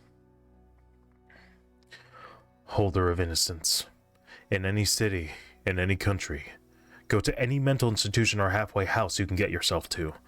When you reach the front desk, ask with no hesitation to visit someone who calls himself the Holder of Innocence. The worker will say nothing, but a single tear should fall from their eye. She will guide you to a forgotten hallway in the abandoned wing of the rundown institution. She will not enter the hall with you, but will only look into your eyes with a contentious hope, your own expression seeming to beg for salvation. Should you enter the hall, you will not see much, save for the dirty, broken fragments of what were once beautifully carved ivory statuettes. Before long, you will hear a soft whimper from the other side. Pay close attention, for if the whimper stops, then all hope is already lost. There is no use in running away. As you turn the handle of the simple wooden door on the other side, a warm and cozy light will greet your face. You will find yourself in the bedroom of a young girl of 18 years. The girl herself will be sitting cross-legged in the floor at the foot of the bed, her only garment an open night robe, exposing the entirety of her pure body. She is the source of tortured whimpers, and nothing you say to console her will end her torrent for stifled wails. Only if you ask her what happened when it was first created. She will become silent to glance up towards your face. Her beauty will render you breathless, and if you are still capable of any thought, it will only be the realization that in her you see everything in the world that you truly love. Suddenly you will realize that the girl is bleeding from her nether regions, and a grotesque phallus emerges from the petite orifice between your legs. The object will pulsate with its own life, and you will find that it is hypnotizing you. Do not look away, for you do not wish to try its patience soon. Soon, the room will disappear before your eyes, and you will be standing in the most serene clearing you have ever witnessed. And all of nature's fauna that you recognize will go about their lives around you, with no fear of anything, not even death. Suddenly, though, a shadow will fall over the meadow, and you will witness a forest all around you burst into a pillar of flame. What happens next, no man can dwell on for long before going insane, but in the strength of the human mind you will endure. In the end, you will hear screams and moans and groans, but what will overcome you more than anything are the quiet whimpers, the stifled cries of all sullied innocence of the world that was. You realize that these cries will continue to be heard from across the globe until the world's end. None can endure those near silent pleas and still maintain the slightest hope for the future. The illusion will fade, and you will find yourself back in the room. You will find the girl lying dead on the floor, her face a mixture of agony and horror, her already decaying body feeding the now towering phallus and giving it a sinister glow. That is object 19 of 538. If you touch it then, it will be yours, but if you let it master you, then it will use your body to seek and assemble all the pieces, no matter what the cost. Oh. Interesting. Okay, so I know the implication is being assaulted, right? Is like that's probably the origin source or whatever. But I'm wondering, like, the mechanic side of it, regardless of your particular gender, does that change you regardless? Like, if it takes you and you were to become the next holder of that object, what happens? I mean, it says it'll seek, it'll use your body. I guess it'll attach itself to you? I don't know. But that's a tough one. That's a tough one to get through, really. But, alright. It's been about 2 hours. I think it's good time to take a break. Well, next one will be Holder of Insanity. Alright. So, thank you so far for watching. Feel free to get up, stretch your arms, stretch your legs, go to the bathroom, get something to eat, get something to drink, pet a cat, pet a dog, do what it is you normally do when you're taking a break. I'll be gone for about 10 or 15 minutes. This is the intermission.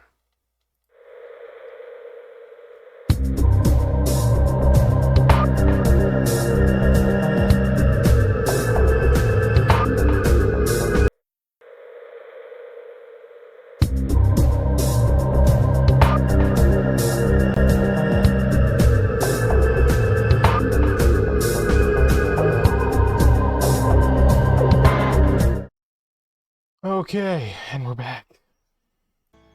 Let's continue where we were. That was a little bit longer. It was a little long. I'm sorry. Anyway, we just got done with the innocence. Now for insanity.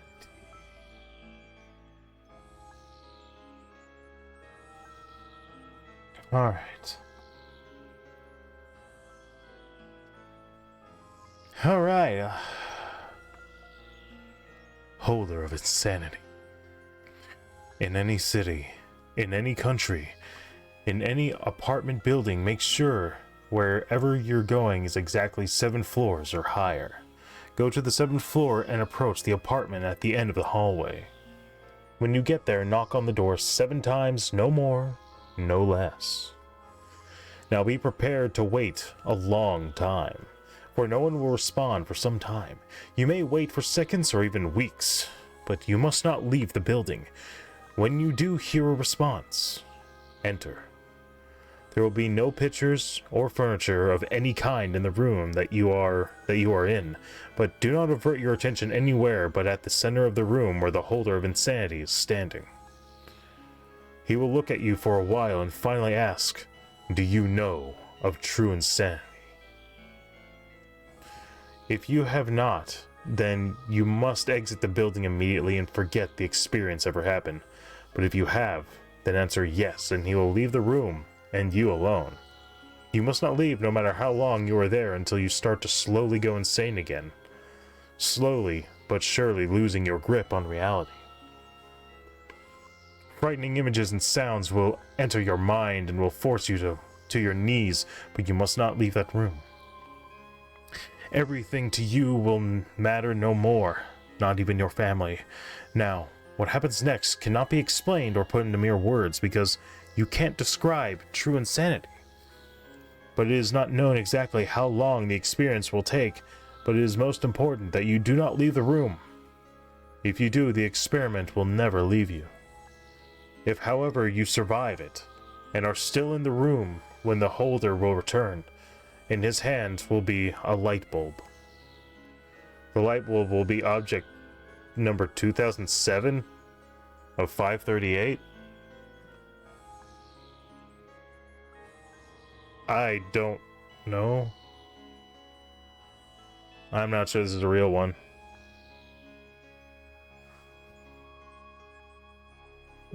That's weird. I mean, that's an interesting one, though. I wouldn't mind. I thought it was good. I hope it's official. The holder of jimmies. In any city, in any country, go to any malt shop or drugstore you can find yourself in. When you reach the counter, ask Doc to visit someone who calls himself the holder of jimmies. Should a look of childlike fear come over Doc's face, you will then be taken to the building's storage room. All you will hear is the sound of someone talking echo the storeroom. Sound of someone talking echo the storeroom. It is in a language that you will not understand, but your very soul will feel unspeakable fear. Should the talking stop at any time, stop and quickly say aloud, "Gee, buddy, I just wish to talk. Relax." Should you still hear silence, flee. Leave. Do not... What? Leave. Do not stop for anything. Do not go home. Do not stay at a motel. Just keep moving. Sleep where your body drops. You will know in the morning if you have escaped successfully. If the voice in the storeroom comes back after you utter those words, continue on. Upon reaching the back, all you will see is a door. Pass through the door, and you will find yourself in a real swell diner, in a greaser in the corner, with a greaser in the corner. Speaking an unknown language, the greaser will only respond to one question. What happens when they are rustled? The greaser will then enumerate in excruciating detail the horrific event in history, every stolen egg cream, every school dance where the nerdy kid had no date, every single rustled jimmy. No travesty in the history of the universe will escape your ears. When he finishes, silence will fall. You must immediately cradle him in your arms and whisper in his ear, "Shh. No tears. Only dreams now." For if you do not, the horrors that will befall you are such that not even hell itself could imagine them. Your jimmies are Object 198 of 538. See that they remain unrustled. That one has an official number, but that one feels like a joke. I mean, I liked it, but it... How's the insanity one not...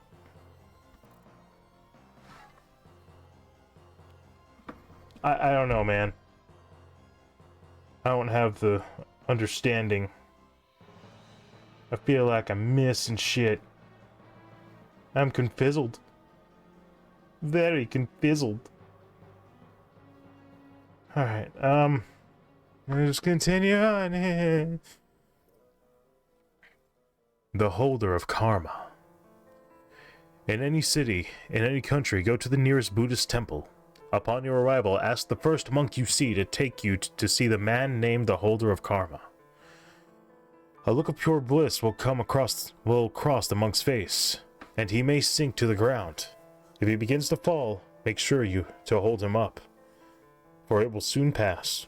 The monk will take you into the temple and tell you to close your eyes.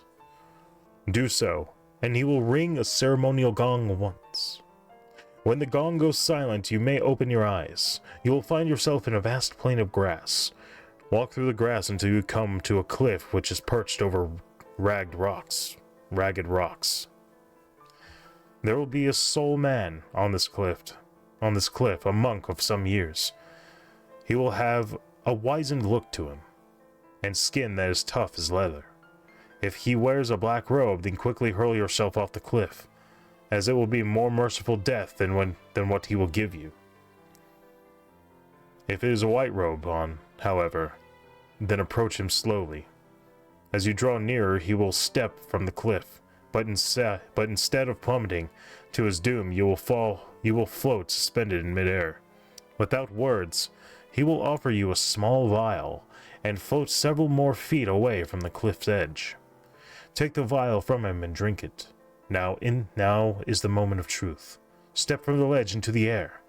Should you be deemed unworthy, the weight of your sins and misdeeds will send you plummeting to your demise. If on the other hand you are not weighed down, you will be able to walk across the air. If you still live, the monk will smile and respond, to only one question: which are good and which are evil?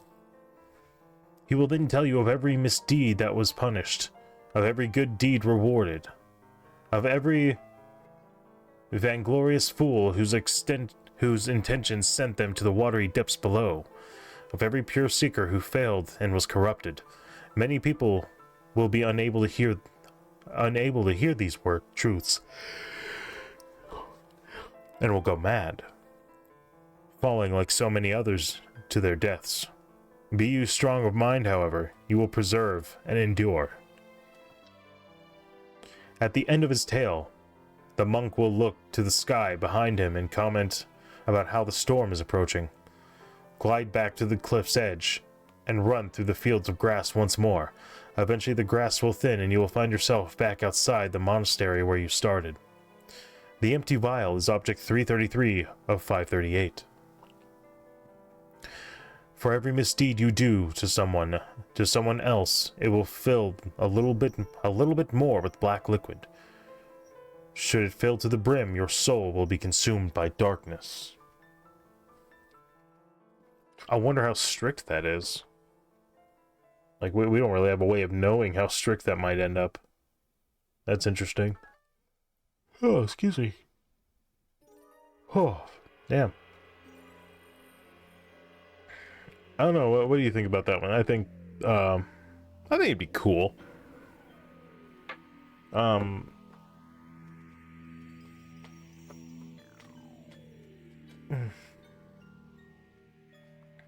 Like, to get more specific, and does the thing you do good with, like, make it more kind of a little bit closer to the is it a yin and yang kind of thing?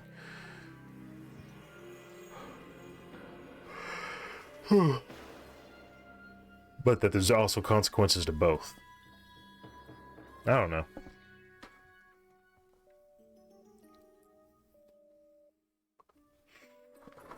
Alright. Holder of life. In any city, in any country, go to any mental institution or halfway house you can get yourself to. When you reach the front desk, ask to visit someone who calls himself the Holder of Life. The worker will try to suppress a groan and will have you ask again. He will then lead you to an operating room that looks just like any other you might or might not have seen in your life. The worker will give you a scalpel and then leave you alone in the room, locking the door behind him. You will have to wait. Wait for almost an hour. Then the door will open and several people will enter the room, including a pregnant woman. The woman will lie down on the operating table. The other people will look like doctors, will prepare everything for the child's birth. While they do that, you will be able to ask the woman one question. Ask, how can they be reassembled? Nothing else, or the doctors will begin to skin and disassemble you. You will be fully conscious while they do this. If you have asked the right question, the woman will begin to scream. The child is about to be born. You will have to wait until it's over, and one of the doctors will give you the child, moving his mouth, but without sound coming from his lips. As soon as he finishes talking and smiles, you will have to throw the child to the ground and ram the scalpel into its head, or else it will smash your rib cage and rip your heart out with inhuman strength. If you have thrown the child to the ground in time, it will, despite the scalpel in its head, answer the question you have asked earlier. It will speak in the demonic voice and might drive you mad. While it is talking, the other people in the room will vanish without leaving a trace. After the child finishes talking, it will simply die, and the floor of the room will unlock. You are now free to go, if you have not been driven mad by the voice. The dead baby is object 11 of 538. Dare you not remove the scalpel?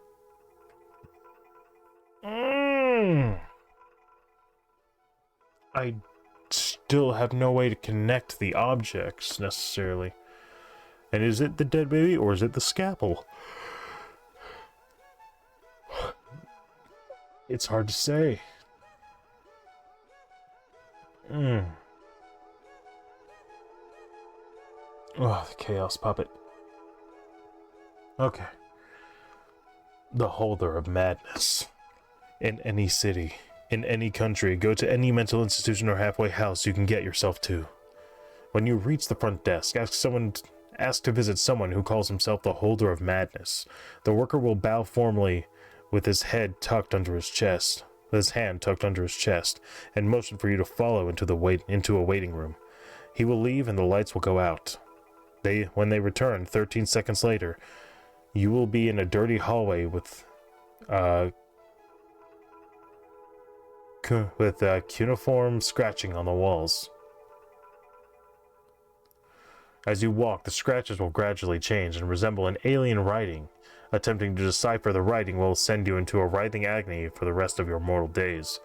As you reach a black orb shimmering with liquidity, you must speak. We are all mad, for you are the bringer. If the orb comes to resemble a doorway, enter. If the door begins to rotate, you will be dragged into the nether. In the following chamber, made of twisting black coral, stands a figure ever-changing. In him, her, it, you will see all men, all women, children, animals, creatures, beasts, horrors that exist. It will not recognize your presence unless you extend your left hand and say, I swear an oath to Koth, may the tower ever stand. At that time, he will cease his changing long enough to place his hand on yours, and your soul will be torn out of your body and placed with a numbered humanoid skull, resting on a pile to his left. Touching that skull will bring you to the foyer of the ancient temple, lying in the sands of Mesopotamia. The skull is Object 61 of 538. It must converge once more. Oh.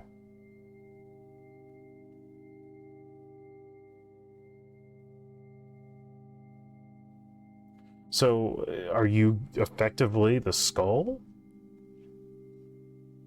Or is your soul having separate in this case? I wonder how that works. Holder of nothing. In any city, in any country, go to any mental institution or halfway house you can get yourself to. When you reach the front desk, ask to visit someone who calls herself the holder of nothing. Should a look of sheer primal disgust mar the worker's expression, you will then be taken to a separate building, one that appears to be an old wooden outhouse. Inside will be a seemingly endless corridor, far, far longer than the length of the outhouse. The corridor will be completely silent. Attempting to make any sound at the wrong time is a grievous, lamentable mistake. You will notice the lights in the corridor get brighter and brighter as you make your way towards the end. Soon you will be blinded by their brilliance. If at any point the lights go out, quickly shout out, "No, stop, what you're doing is wrong," while backing away. If the lights do not come back on, bolt for the door you came through. It should still be open. Hopefully you aren't far enough down the hallway for it to close on you. For if it does close, an eternity in hell will be far preferable to what you will suffer. If the lights come back on, continue walking down the corridor. At the end of the hall will lie a single cell. The worker will open the door for you while glaring at you in disgust. Inside the cell will be a mad pistache of colors, arranged in 7 harlequin-like formations. You must not be distracted by them, for at the center of the room is a naked young woman slathered in blood and bound by strips of human sinew. If you take your eyes off her even for a moment, she will completely and totally destroy you. She will only respond to one question. What were they when they were one? What were they when they were one? She will then stare into your eyes and speak the answer in incredible detail. It will be unlike anything you have ever heard. You will be on the verge of both ecstasy and agony at her mere words. It is not uncommon for the seeker to lose themselves in the euphoria. The worst thing you can do, however, is look upon the tattoo on her chest. Your mind will tempt you to gaze upon it, but you must resist. If you do not, and foolishly set eyes upon it, you will fall victim to her horrifying powers. She will flay you alive and add your mutilated flesh to her bindings, and you will remain trapped with her, fully conscious for the rest of time.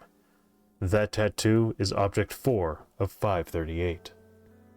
The desire to be one again. But they mustn't. Okay, so the objects are also, for what they can manipulate, they're also garnered towards finding each other.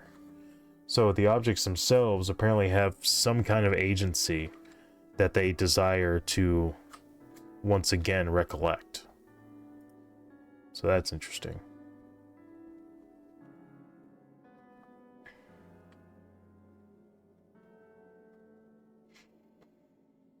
Okay. Holder of Oblivion. In any city, in any country, go to any mental institution or halfway house that you can get yourself to. When you reach the front desk, ask to visit someone who calls himself the Holder of Oblivion. If the assistant stares at you and swallows audibly, follow him to a room deep within the building, far deeper than you thought possible. The attendant will open a door and give you a fearful look. If you are brave, enter the room. If you are craven, flee now. Inside the room there is only a chair. Sit down in it. If at any time you begin to feel fear, get up and leave. You are still free to escape. If you choose to stay, you must sit and wait until the lights in the room flicker. Do not stand, do not get up. If you are not sitting down when the lights flicker, then you will plummet into the void between worlds, a meal for its grotesque denizens. When the lights flicker, you must shut your eyes immediately. Gazing upon the void will destroy your mind. Only when you hear a man clear his throat may you open your eyes. You will be in a dark dungeon, bound to the chair by a web of ebony chains. Surrounding you will be the heads impaled upon blood-soaked spikes, and standing before you will be a man wearing an executioner's uniform. Stare him in the eyes. Do not move your gaze and do not show even the slightest tinge of fear. If you do, he will add your head to his collection.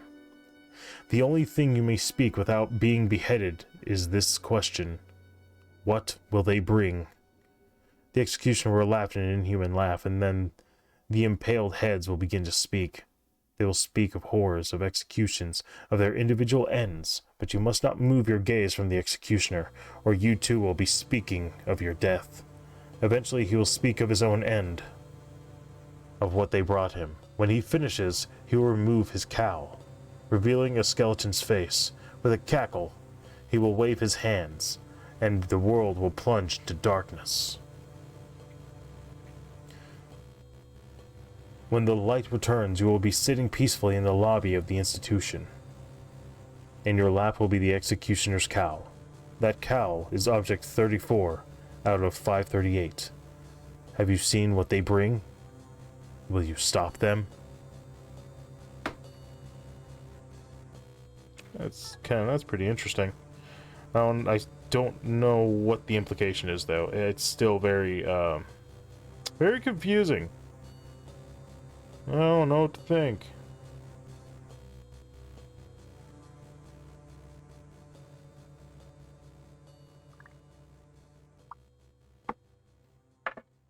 All right.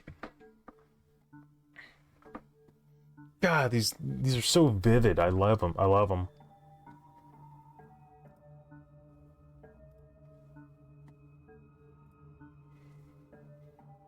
Holder of pain. In any city, in any country, go to any mental institution or halfway house you can get yourself to. When you reach the front desk, ask the receptionist if you can see the one who calls himself the Holder of Pain. The receptionist will say that he has no idea who you speak of, but will slide a card across the desk to you with a room number on it. Take the card while replying apologetically, "I must be in the wrong place," then. and ascend the stairs that may or may not have been there before. As you wander the upcoming halls in search of her room, you will hear the most beautiful singing you have ever heard. Should the singing ever stop, whisper, "Please continue. It's beautiful." However, the return of the singing is the last thing you want. If it does, you may calmly leave the building and tell your loved ones goodbye. You will be dead by morning. Should the silence persist, continue to the room shown on the card. Quietly enter it. An average-looking blonde-haired woman wearing glasses will be sitting in the center of the bare room with her back towards you. A pool of blood will have collected at her feet. Approach her and embrace her. Mind yourself, though. The closer you get to her, the more pain and despair you will feel wash over you. You must continue in spite of this, lest you weep yourself to death.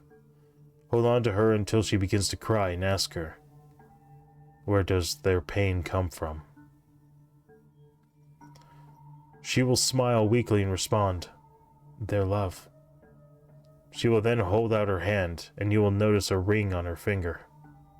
Delicately take the ring from her finger, kiss the back of her hand, and leave. The ring is object 212 of 538. Only you will see that the most painful thing in the world can be love. I don't know, that's pretty easy to see. I mean,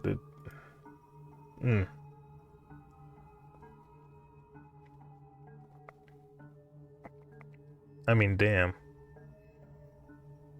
That was like bittersweet too. Oh, so many holders. We can do it though. We can do it. We can fucking do it. Holder of passion. Then finally gets down to here. Then it's all different stuff. Alright.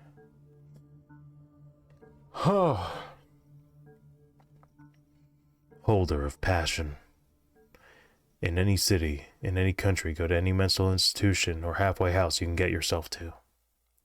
When you reach the front desk, ask with no hesitation to visit someone who calls himself the Holder of Passion. The worker will blush and daydream. You will have to ask 2 more times until he finally nods and gestures you to follow him.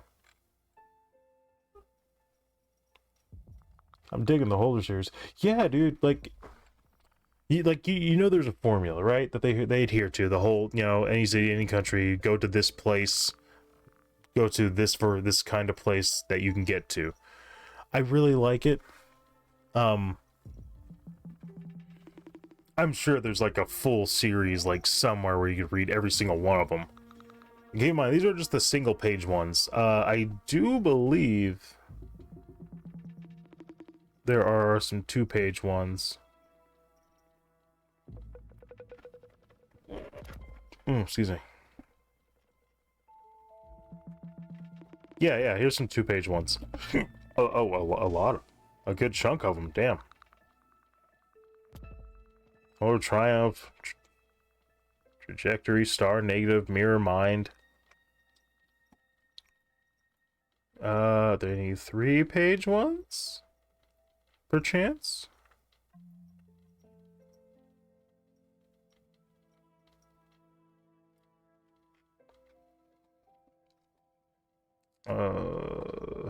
A couple of them. There's a couple of holders right there.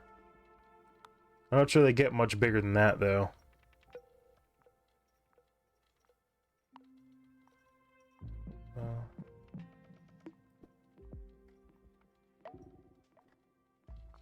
There we go. Alright, I'm back. Yeah, so the holder series is definitely something I recommend to people. It's just, it has this sense of consistency, and you can, even though I'm not piecing anything together legitimately, you can feel the sense of lore behind it. That's why I really wish we could get, Matt Pat's team on it. That'd be freaking awesome. Alright. Let's continue. He will lead you into a hallway. You will hear a muffled diesel engine, but for a moment, it does not matter. Ignore it for now. Instead, listen to any whispering you can hear. If it stops, it is vital that your sanity, that you shut your eyes. for a horrifying creature will emerge from the ground and after a short time will leave through the ceiling. Should you hear the whispers in an unknown language until you and the warden reach the door made from stone, you are safe. Now listen to the engine. If it keeps running, proceed and open the door. Do not even try to imagine what happens when the engine stops. Nobody has ever been able to tell after it has stopped.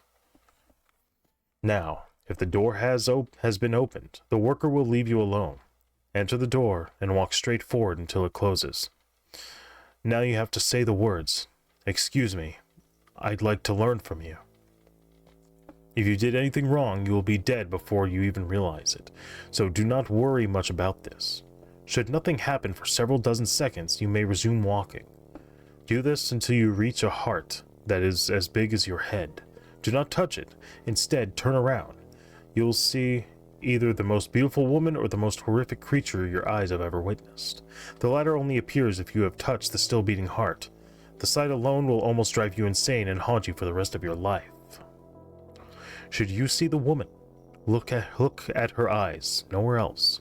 Even if she does not wear any clothes, the beauty will literally blind you, and you will be forced to wander around in her realm until the end of your life. If you are able to keep looking at her eyes, you may ask one question. Are they alive? The woman will suddenly moan soundly and lay down on the ground, beginning to satisfy herself by masturbating. You must now quickly close your eyes and hold your ears shut with your hands, as her moaning will slowly destroy your mind and body should you hear it clearly. After some time, you will feel someone touch your right shoulder. You may now open your eyes and lower your hands. Do not turn around to whomever touched you. Instead, look at where the woman was. She will now be gone. Only ash is what is left of her. Search within the ash for her uterus. Take it and close your eyes. Open them again after you felt something cold touch your head. You will be back in the mental institution behind the warden who guided you to the stone door. The uterus is object 18 out of 538. It has one child left to bear. Oh, what does that mean? Oh. The fuck? I don't know what to take from that. Shit. Ah, shit, dude. One child left to bear. Is there some kind of, like, specific entity that lords over all these entities? It seems like there's some agency between many of these items. Oh. I don't even want to think like the ill content dealing with that. Ugh. You got some fucked up people. That's all I'm saying. Ugh. The holder of rage. In any city, in any country, go to any mental institution or halfway house you can get yourself to. When you reach the front desk, ask to visit someone who calls himself the holder of rage. The person will appear shy as they show you to a door, and then walk away. When you enter the door, you will be looking down a staircase that descends into darkness. As you descend the stairs, you will begin to hear screams. The screams will come from a throat of indeterminate origin. If the screaming stopped at any time, shout to the darkness, "Resume your business! I do not wish to intrude." If the screaming does not come back, there is nothing you can do, for you will be dead before you know what happens. If the screaming continues, move on. Eventually you will see a light coming through the cracks of the door. Go through this door and you will be in what appears to be a medieval dungeon. Hollowed out skulls filled with candles serve as lanterns, and skeletons line the walls. There will be a wooden table in front of the fire inside a fireplace.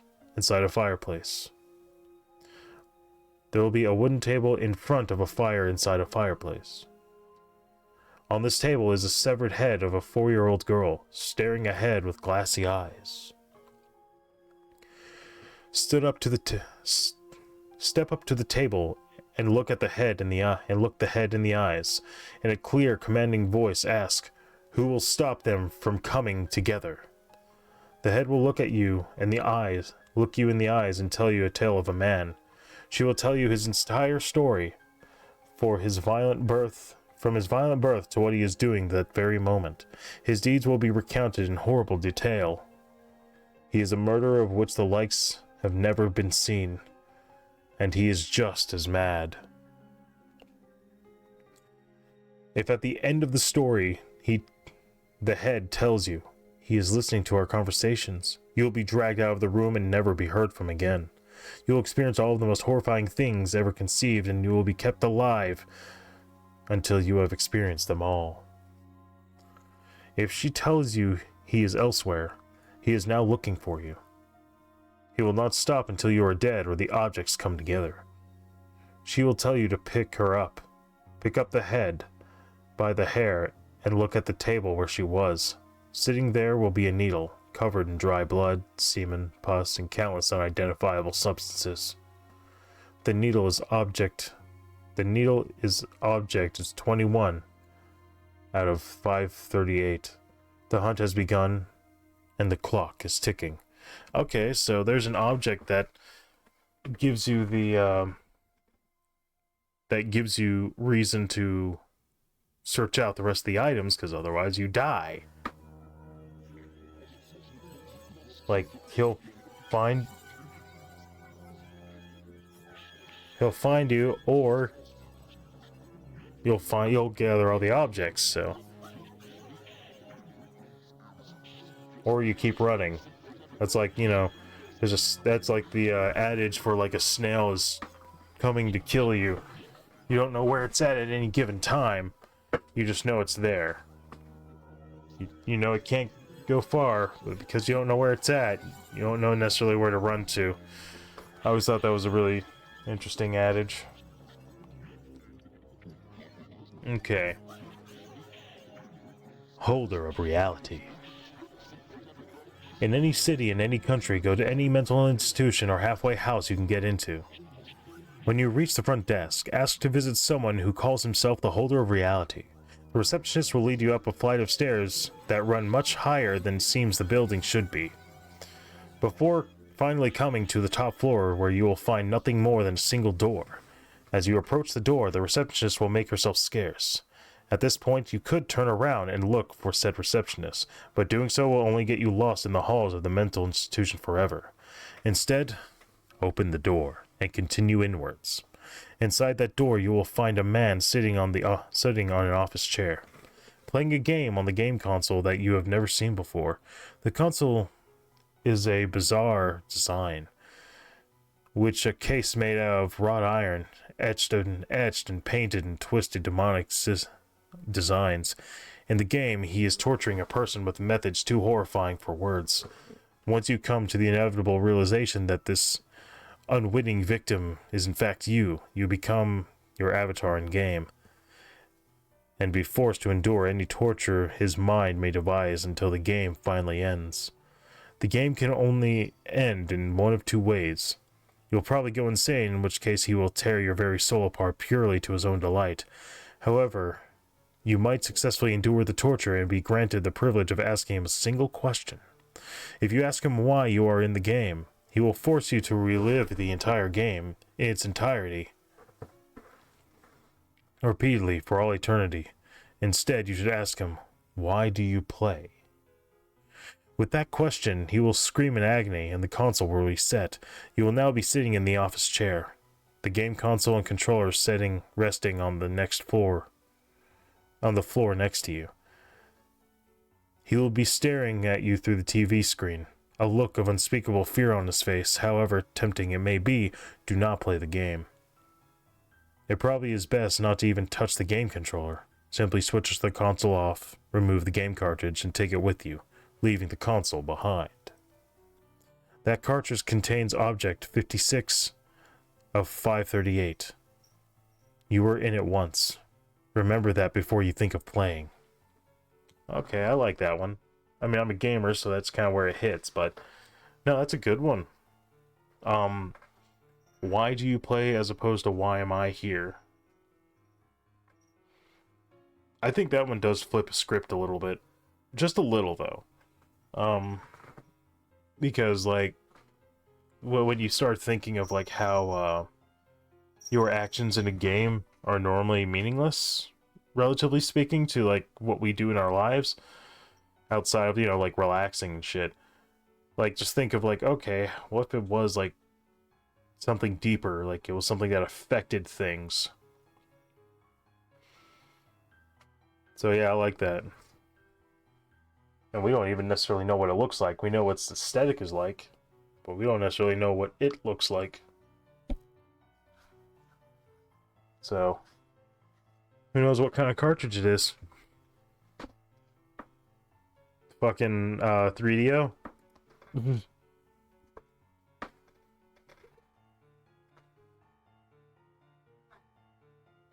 Alright.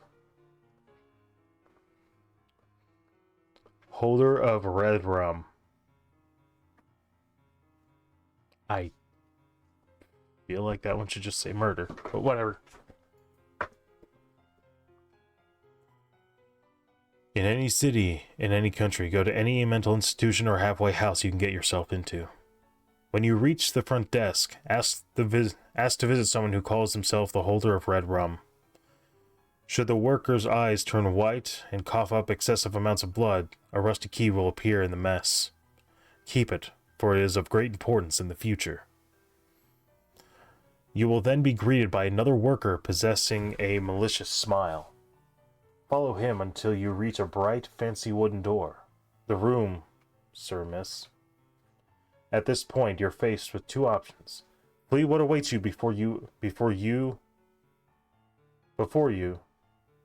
flee what awaits before you, or enter it.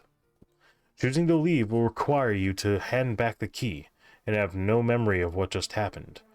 Once you have made your decision, there is no turning back. Should you have the courage to open the door, the worker will push you in and lock it.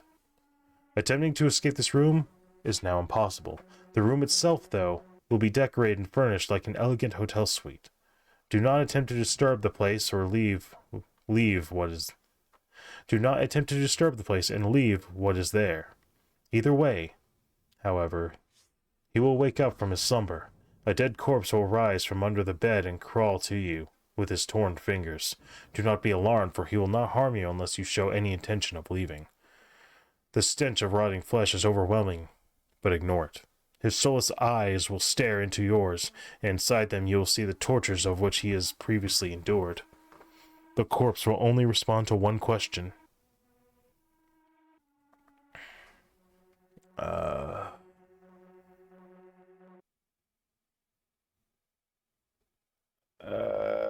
How do I...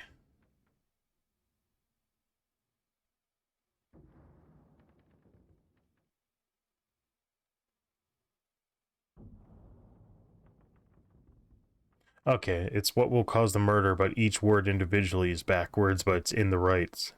I don't know how best to say it. Taulil... Salk... F...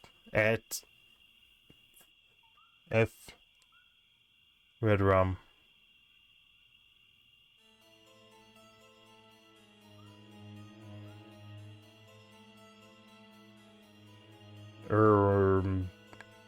Erdworm.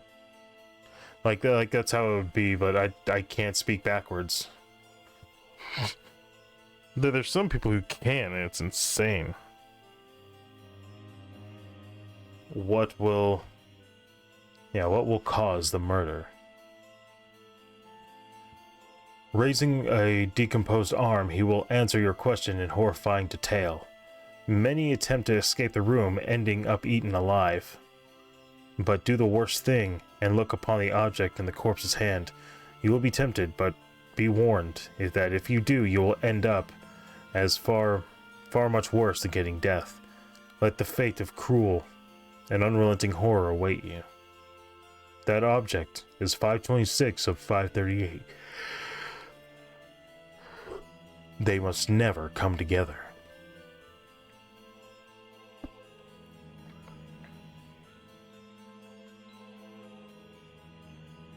Oh, this is actually outside of that.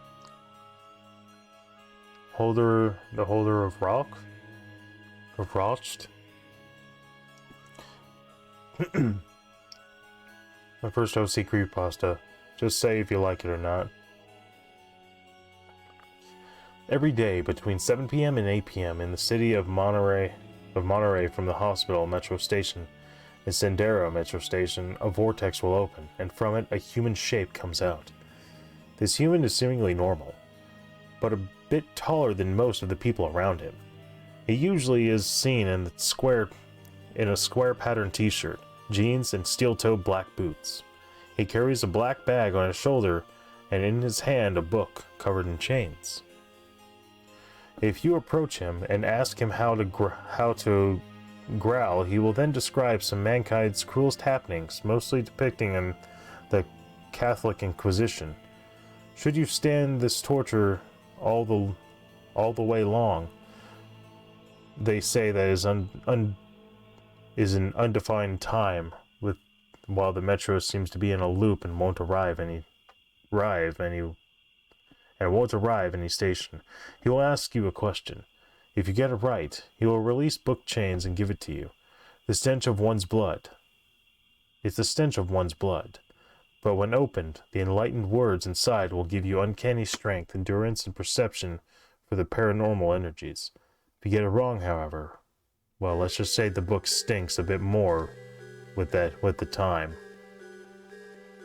Okay, so this one isn't actually part of the Holder series, is it? I guess not. But no, that was kind of nice. That wasn't bad by any means. Ugh, I need to get some more water. Ugh. There's these divots in the fucking floor. And it's still getting caught. Alright. Let me get some water. Hot mic.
Hey, Mama?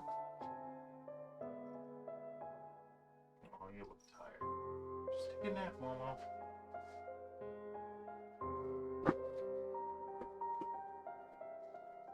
Ugh. Just cut a slit in this floor and see what it looks like on this area. Alright. The Holder of Sacrifice. In any city, in any country, go to any mental institution or halfway house you can get yourself to. When you reach the front desk, ask to visit someone who calls himself the Holder of the Sacrifice. A look of bliss should then come over the worker's face, and they will ignore you. Request twice more. You will then be taken to another staff member to the highest floor in the building, then one higher. It will be in an unused pitch black section of the building. It will appear as if it is under construction, If you hear the sound of work being done, demand that you be taken to the overseer. The staff member will realize he has not fooled you and will take you to the true floor. You will hear the unending groaning reverberate off the walls from the area furthest from you. It is of utmost importance that you listen to where the sound echoes from. Should the source of the sound change, stand still for 5 seconds and extend your right arm.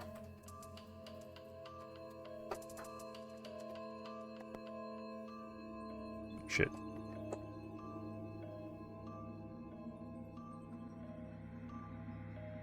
And, displaying your palm towards the darkness. If you feel what seems to be 1,000 of the most wretched bugs in existence crawl across your arm, do not flinch, do not cry out. If you do either, there is nothing that will save you. If the feeling ceases, then proceed further. Upon reaching the end of the hall, something will trigger the lights. The light shall reveal thousands of corpses formed together as the floor, so as to show the sacrifices one must make to achieve ownership of the object. The door will be at your right. Open it. Once you cross over the threshold of the door, you will arrive in an office. A man will be facing you, sitting in a chair at an opposite end of the room. He will speak on his cell phone, dripping with blood, but his voice will be non-existent. However, once you ask him the question, he will pause. Why have I been chosen? He will then hold out the bloodied phone to you. Take it and listen. A raspy voice shall describe the purpose of the objects, and why you have been chosen, and you shall shake uncontrollably. This phone is Object 48 of 538. Those who can hear, who can bear to listen, will receive the truth. Okay, so this one's interesting. This one will actually explain all the objects. So the question would be, what would be the explanation for those? Why are the objects what they are, and what are they for?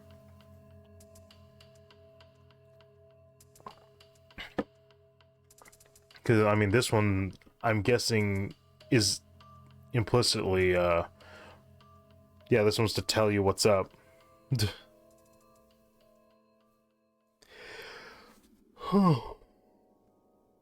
It's weird because some of these just seem like mundane objects, you know? So it's weird to think of it.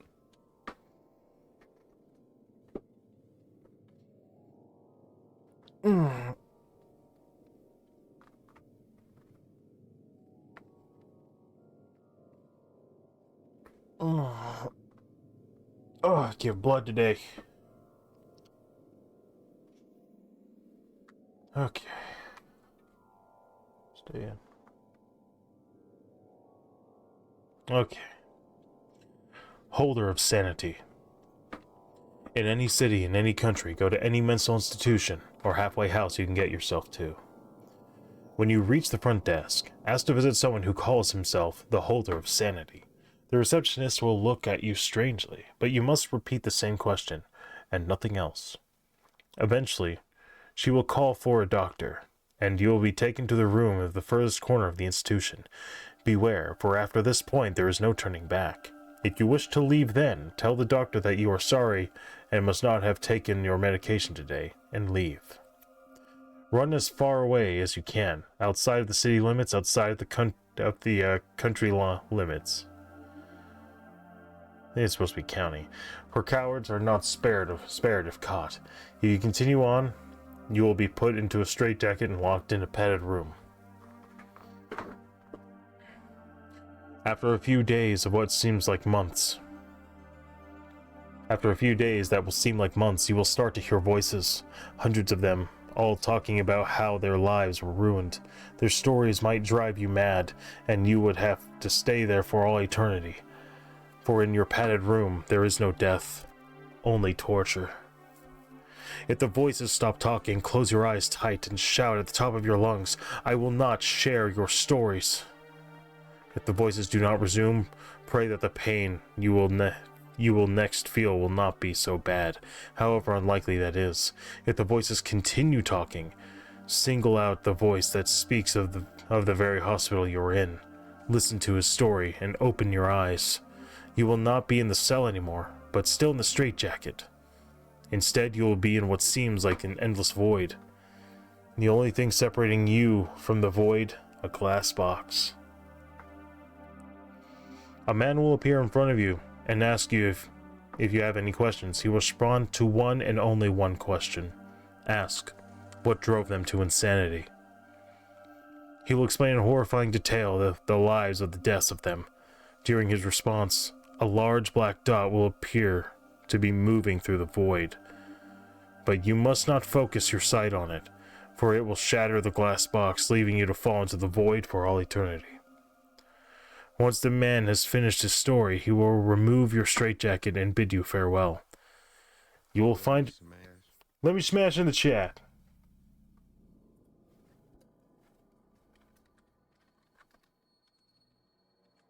There we go. Happened twice now.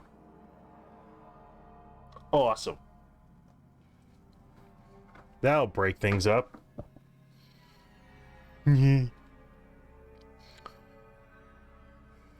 Once the man has finished his story, he will remove your straitjacket and bid you farewell. You will find yourself standing outside the institution holding the straitjacket. The jacket is Object 72 of 538. You can only pray that you may never wear it again. Smash!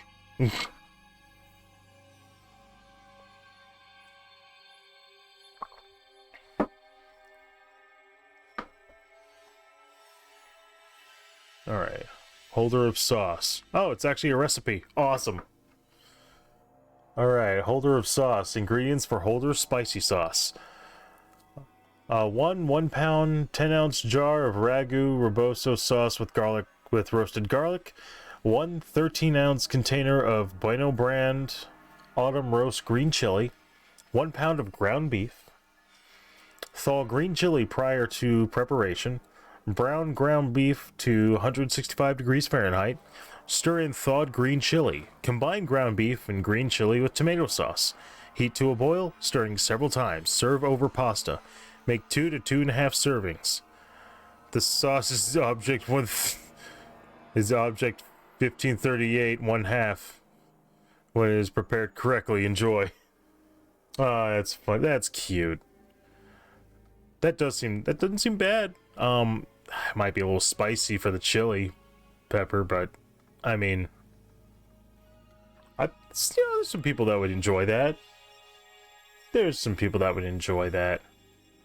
I wasn't expecting it to be a friggin' recipe. I thought it was gonna be a joke pasta. Alright. Fun, fun, fun. Love that recipe. Right? Well, like, the incorporation to it is also super cute. Because I've read through a handful of recipes already. And some of them are just, like, downright adorable. Like, that's where I first learned that. My girl loves recipe books. Oh, we got a handful. We got a Pokemon one and an Overwatch one. And a bunch of others that we gathered over time. Yeah, so one of these pastas was the first time I actually heard about an alien brain hemorrhage, which is also known as a zombie shot, but with like slightly different colors. So like that holder of sight. Where's that? Da da da da. Should be in here. Yeah, alien brain hemorrhage. There we go. Bailey's Irish cream at the top. Blue Corksow. And some grenadine. So yeah, it's nice. It's fucking adorable.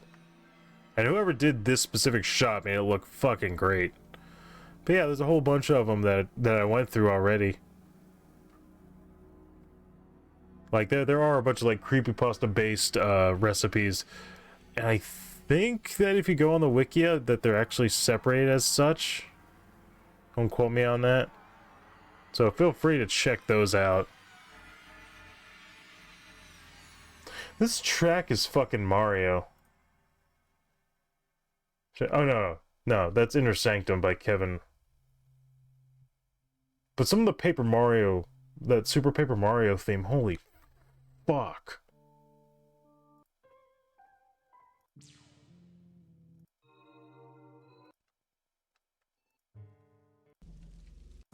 Yeah. Anyway, Holder of Sight. In any town or city, go to any mental institution you can find. Once there, ask the person at the front desk to see someone who calls themselves the Holder of Sight. If the clerk's face turns ghostly white and a look of sheer terror comes across their face, you have done well. If not, then run. Run as far as you can, and then keep running. Do not stop for anything. Sleep where your body drops, and you will know it in the morning whether you have escaped or not. If the look of sheer terror does appear, the clerk will guide you to a room that seems that it should not exist. It isn't that it's too small or big, but it seems to defy all laws. In that room you'll find 2 chairs and a table. Sit in the chair on the left of the table, but never sit in the chair on the right, for a fate worse than hell could even begin to imagine will befall you. After sitting in the chair for what seems like an eternity, a man will appear before you. He has eye patches over his eyes. He will respond to only one question and one question only. What happens when they see the truth? After that question, he will describe in horrifying detail every single lie, every single wrongdoing that has ever been done. If you can manage to keep your sanity throughout his tale, he will take off his eye patches, but do not look at his face. For what lies underneath those eye patches will drive anything insane. If you do not look at his face, he will vanish and there will be a pair of glasses. Those glasses are object 538 of 538. It is up to you whether or not they should see the truth. Oh. So I bet you'd be able to use those to help find other objects definitively. So if you had a couple of those other specific objects, you'd be able to start picking them out.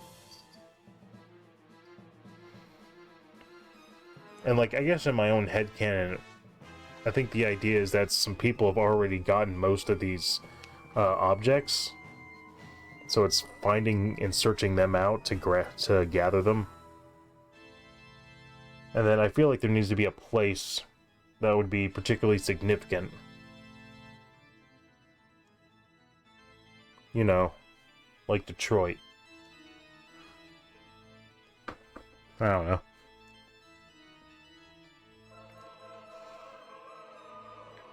The Holder of Silence. Do not speak, do not sigh, shut down any sound-making device. Smash it if you want. Send away your friends and family, never see them again, and smother that damn dog. No.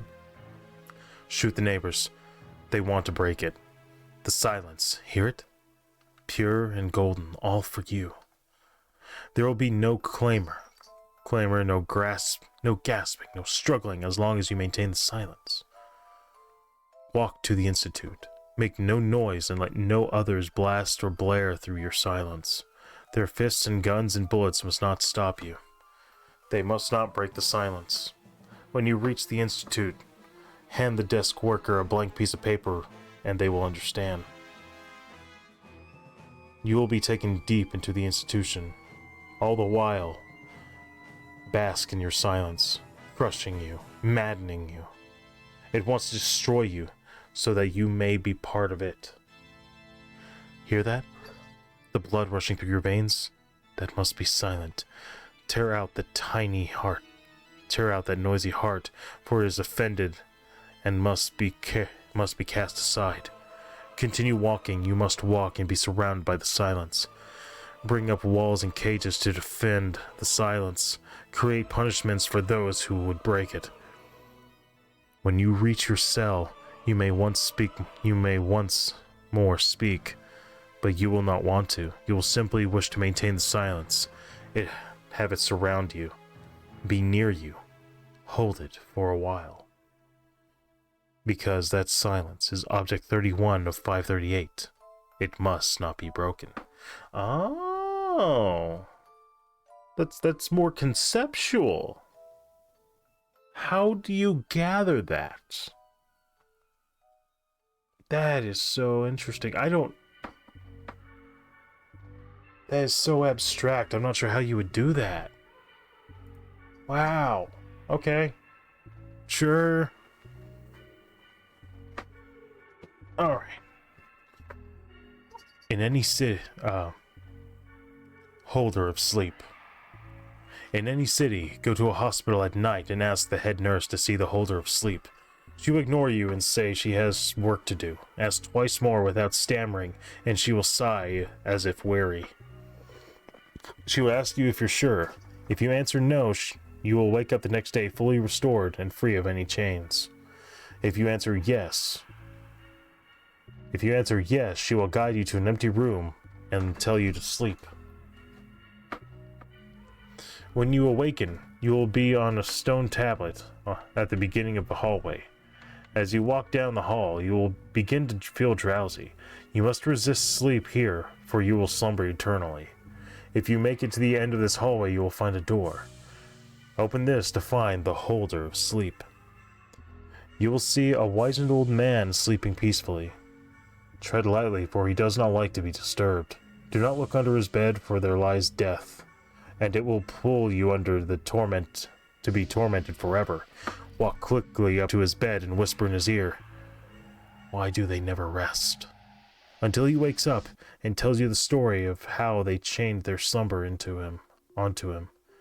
Then he will invite you to sit with him.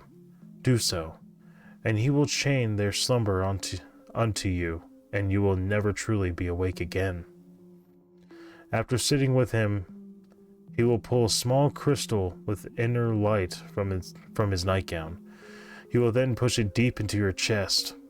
If you can ignore the pain and he will fall back into a slumber. If you cry out, you shall replace him in his tortured slumber.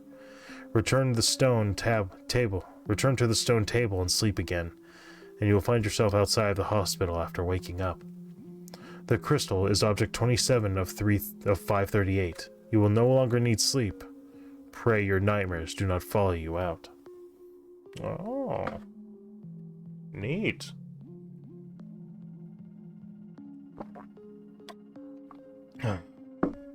So it feels like you'd have to gather people too.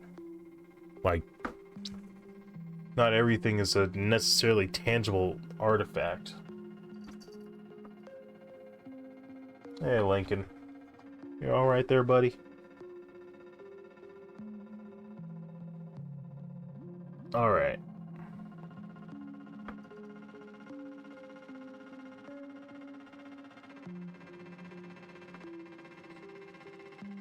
Holder of song. In any city, in any country, go to any mental institution or halfway house you can get yourself to. When you reach the front desk, ask to visit someone who calls herself the holder of song. Hey! Knocking shit off?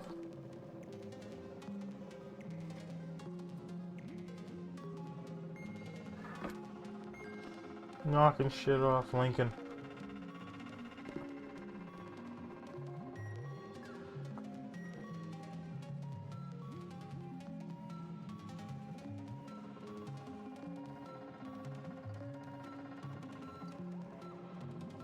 Alright. You will then be guided to a single door leading to a long, winding staircase. It will spiral higher than the building stands. At the top is a door that opens into a hallway. A sudden wave of heat will wash over you upon opening the door. Proceed down the hall. Eventually you will feel much colder. You must then stand perfectly still and make no sound. If you hear a baby crying, turn and run. No harm will befall you, but the baby's cry will follow you wherever you go. If you hear it for the rest of your life, count yourself lucky. If and when it stops, your firstborn child will die. Ooh, that's heavy. No, no, it's my keys. Keys, you butt nugget.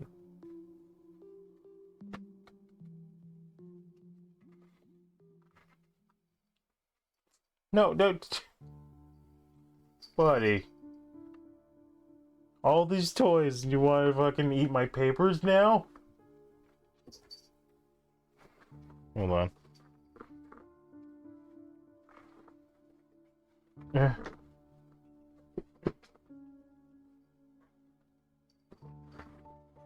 There you go, you have a sushi.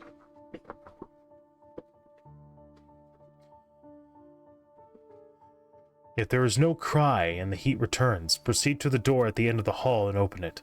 The room beyond will be awash in a green light. In the center will be an old woman turning a music box that produces no sound. Her legs have both been severed at the knees. When you speak to her, you must look her in the eyes. She hides a spear fashioned from the bones of her legs. Break eye contact and she will impale you with it and leave you in a seemingly unending agony. To bleed to death, she will respond to only one question. What is the song they used to play? The old woman will begin to sing. The song will be in a different language, but the melody will be in the most beautiful you have ever heard. Peace and serenity will wash over your mind, body, and soul. Suddenly, without warning, you will be able to see, in vivid detail, the image of a carefree child playing and singing, innocent as can be. Though the scene seems peaceful and jubilant, it will eventually take a horrible and sinister turn.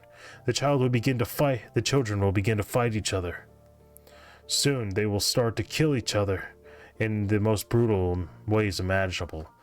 They will impale each other on wooden poles, disembowel each other with sharp rocks, and even rip flesh from bone with their bare hands. The image will then show these children, now merely tattered doppelgangers of themselves, spreading death and destruction more horrific than you could ever imagine.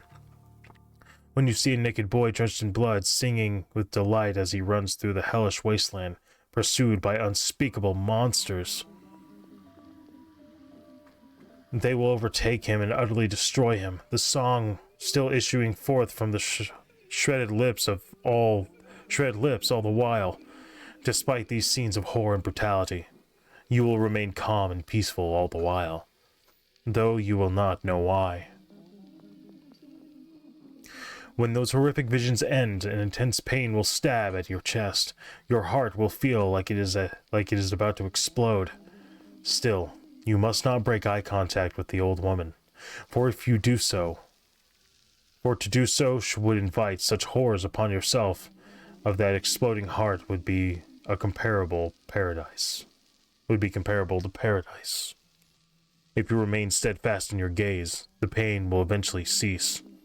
The woman will stand up, though you will not know how, and place the music box in your hands. The music box is object 6 of 538. When its song begins again, they will all come together. Oh, so now we have something that will help determine it.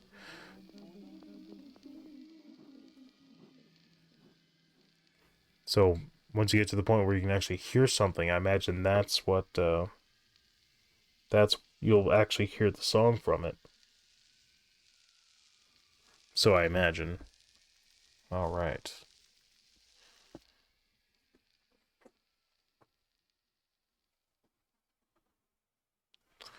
Holder of sorrow. In any city, in any country, go to any mental institution or halfway house you can get yourself to.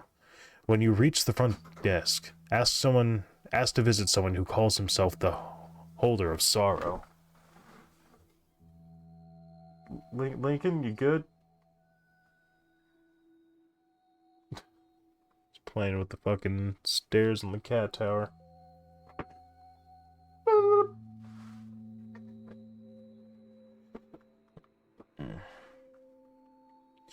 The worker will frown and bite his lip, hesitantly. He will lead you deep within the facility until you reach a rusted, charred iron door. He will open the door for you, and you must enter the darkness beyond it in complete silence. Once you are inside, the worker will quietly close the door and bolt it shut. You will hear the many screams of tortured souls within a few meters of you. Should the screams stop at any time, quickly scream at the top of your lungs, "I do not feel sorry for you." If they do not resume, hope for a quick death. It is useless to run. However, if the screams return, continue walking forward in darkness. Keep walking until you see a dim light glow in front of you. Once this happens, immediately halt and stare at it. You will be tempted to look upon the faces of the tormented beings hanging on the walls, and they will plead for your help. Do not answer their cries, for it will avert your eyes from the light. Your mind will instantly be shattered, and you will reflexively begin to gouge your eyes out. The light will reveal a man standing with his back to you, and his presence will cause the screams around you to subside. He will only respond to one question: who will be spared when they come together? He will whirl around and meet your gaze, and answer your question with excruciating detail. Do not interrupt his speech. What would happen if you do could not be described by the most sick and twisted criminal in the history of the world. When he is done, he will hand to you what appears to be an ordinary rock. He will back away from you, the glow of the mysterious light fading away. The words will begin to ring in your mind. He who is without sin shall cast the first stone. Close your eyes and count to 10. When you open them, you will be standing in front of the front desk of the institution. The stone is object 85 of 538. It can only be thrown when they come together.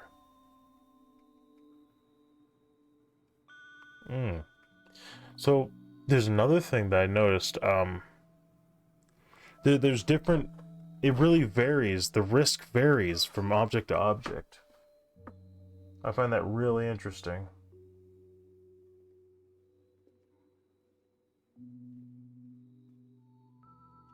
Now, you okay, Lincoln?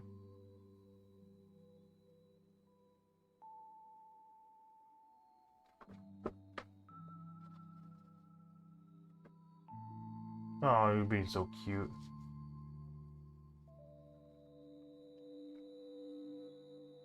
Okay.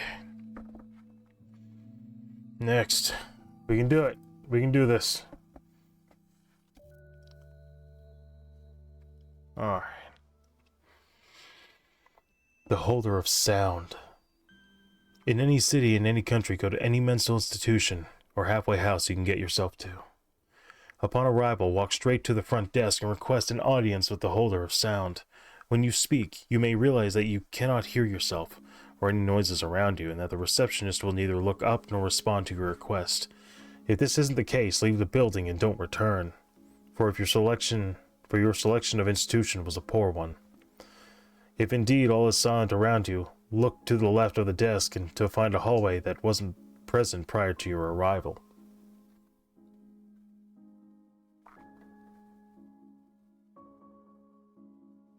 Head steadily down the hallway, eyes focused straight ahead and locked onto the door at the far end. As you progress, your sense of hearing will gradually return, and screams of agony, as well as one-sided conversations that only the clinically insane could think up, will fill your ears. If at any time the endless babble ceases, cover your ears and shout with all your might, "What has been granted mustn't be lost." If the voices come back, consider yourself lucky that you'll be allowed to see another day outside of the room padded with the innards of the past seekers. Continue on down the hall until you have arrived at a door. Knock once and push the door open for receiving an answer. Inside will be a completely empty room, save for a small cot in the back. Sitting on the cot will be a young man of perhaps 19, bloody bandages where his ears were. And he will be sitting there, rocking back and forth, mumbling to himself. Approach him and pull the bandages away from either side of his head, leaning in close to the bloody pulp to ask a single question. Ask anything other than, "Will we understand?" and you will suffer the same fate as this man. Once the question has been asked, a rush of future events surrounding each of the objects will flood your mind. Horrific detail of every unjust death and injury at the seeker's hands will play through your mind over, pummeling your fragile psyche with countless waves of despair. If you keep your sanity throughout the visions, you will find the young man dead and bleeding on the cot, an ear clutched in his hand. Take it from him. Leave the asylum and never return. The ear is object 210 of 538. May the truth of the objects never reach your ears. Alright, so the seekers are the people that are looking for these objects. My question would be, how do they find out about these objects to begin with? I assume through these stories. Now, I wonder if there's a thing behind these stories where it's supposed to be like a situation where these stories ended up on the internet, but no one actually posted them. They just got thrown around all the time. Some people have taken credit, but there is no original poster. They just ended up here.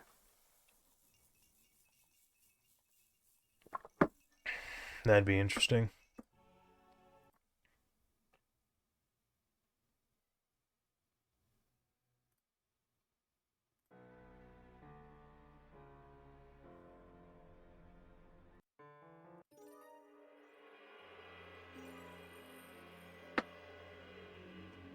Alright.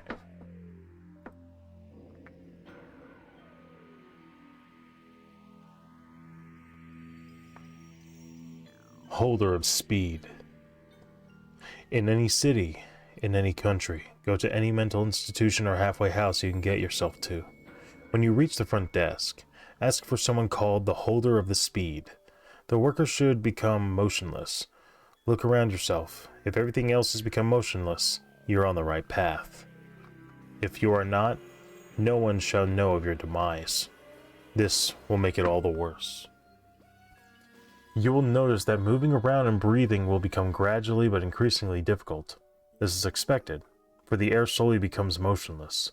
You should explore carefully the halls surrounding you, thinking about your first great failure. But be aware that if you take too long, you will suffocate.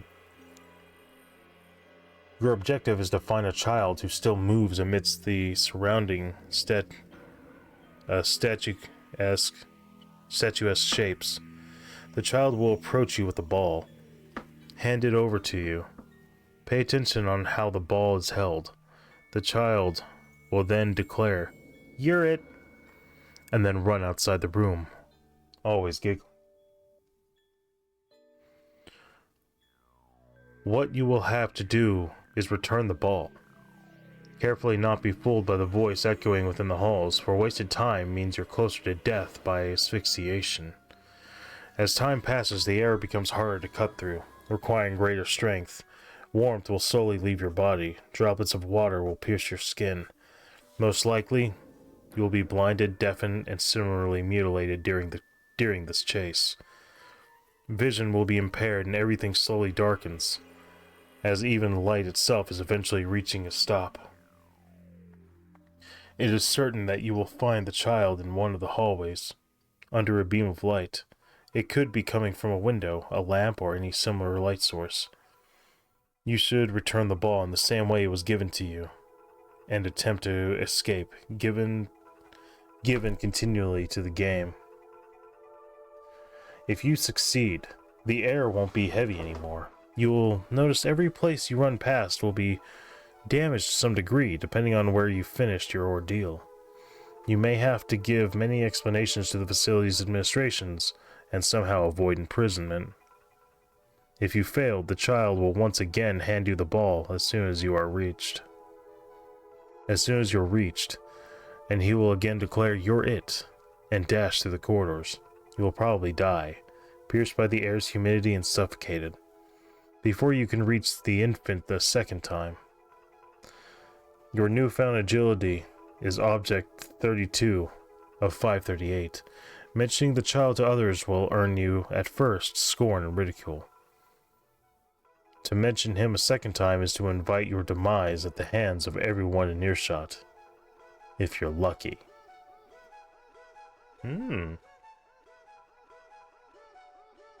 It granted speed. Amazing agility. And do the hippity hoppities.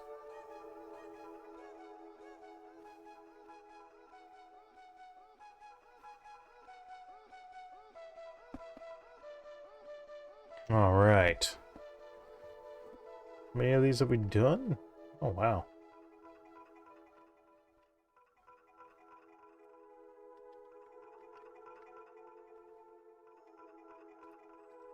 47. That puts it over 1,000 now. Hell yeah. Alright. The holder of the sun. In any city, in any country, go to any hotel or condominium building you can get yourself to. When you reach the front desk, ask if someone who calls himself the holder of the sun. The front desk's phone should immediately ring, prompting the worker to ask you to wait a moment. While the worker answers the phone, go to the nearest beverage vending machine you can find. Without inserting any money, press the button for the first drink listed, no matter what drink is displayed. Then the can that comes out will be of plain unmarked metal. It will be hot to the touch. Open the can and drink as much of the searing liquid as you can before the worker hangs up the phone. If you drink enough in time, you will immediately lose consciousness. When you awaken, you will find yourself on a couch in a magnificent room. The ceiling is far, far above your head, and the massive windows not only wash the entire place in a golden sunlight, but also allow the view of the city in which you started, many dozens of miles below you. Seated on a chair not far from you will be a man who exudes healthy youthfulness. He will have just hung up his phone and be eyeing you with a mixture of confusion and amusement. You have rather suddenly appeared on his couch. Sit upright and calmly tell the man your name and age, then proceed to tell him much about yourself so you can think without making any direct mention of objects or, more importantly, the other holders. He particularly does not wish to hear about the other holders. If at any time during your speaking the man lifts his phone to his ear, then your journey has come to an end. If, however, the young man politely gestures for you to stop, then pause for a moment and wait for him to ask you why you have come to his room. Then he gestures for your response, ask who kept them in place when they were together. The young man will proceed to weep softly at the question. There is no point in trying to console him. Instead, stand up and walk to the only door in the room. When you are within arm's length of the door, the man will call your name. Turn to face him, and you will see that he is floating several feet above the floor and emitting a bright light that drowns out even the sunlight. Do not turn away from this light. Do not blink. Even as you feel your eyes dry out and burn away, when your vision is completely ruined, you will once again fade out of consciousness. Upon awakening, you will find yourself in a hospital or medical clinic, your vision completely undamaged. The medical staff will be confused at your presence, but ignore them and leave. Upon leaving, search your pockets to find something you didn't have before.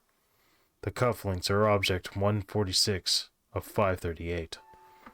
They yearn to end their separation, but they must never come together.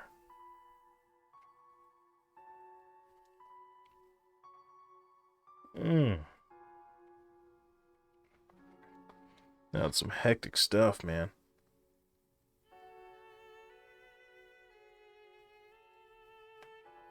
Like some of them, not all of them, but some of them you replace the holder.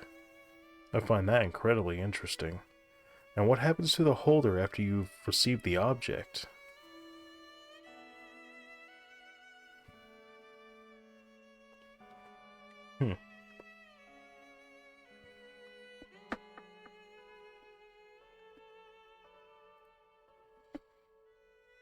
The holder of the abandoned.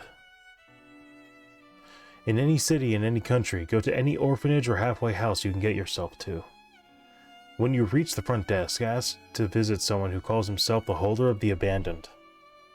The attendant will look up to you with lonely eyes and lamely motion for you to follow her. Excuse me. She will lead you through a maze of corridors. Do not look back and keep on her heels, or you'll be forever lost in this maze. She will show you a door, crumbling with age, and she will then suddenly vanish, abandoning you to your fate.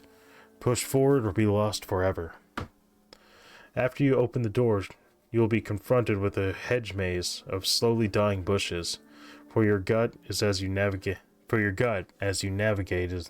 or risk losing yourself to an eternity of wandering. Listen carefully. Every step you make will ring loudly through the still air. Should that sound stop, you stand still and don't dare move. If you hear a buzzing sound, shout out, "Go back! I do not need your help." If the buzzing persists, then run. Run for your life. Your body, your mind, your soul will be in greater danger. Do not stop, no matter what you hear or see. Should they catch you, you will be gnawed eternally by the sharp fangs of every problem that has ever plagued mankind. If you escape, then you may consider yourself blessed with luck few have had before. Eventually you'll make it to an end. Before you stand at the Golden Gate, knock once. Before you will stand at Golden Gate, knock once and it will swing open for you. Slowly enter the courtyard. Inside you will find a beautiful man in his late 40s wandering around aimlessly. Ask him this and nothing else. Where were they abandoned? If this man attacks you, then count yourself lucky. You will never see the end of this. If not, then he will show you. He will show you every hidden crevice, every basement layer, every corpse, every madman, every evil place that these things have tainted. You will probably go insane. If not, then you are truly destined to see this task to the end. The man will have left you by the end of the slideshow, and in this place you will find a map and a broken watch. The watch shows how much time you have left in this race. You may not keep it. You will not remember the time that it shows. The map is Object 40 of 538. Use it or not, but the knowledge has escaped, and you are not the only one that holds it.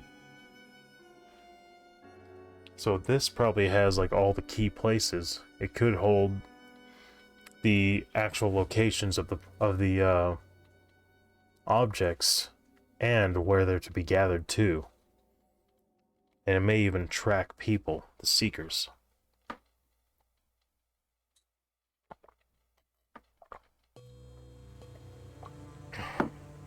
So what if two competing seekers find each other? What will they do? See, I'm curious about that. Will they fight each other? Will they join forces? What will be the case?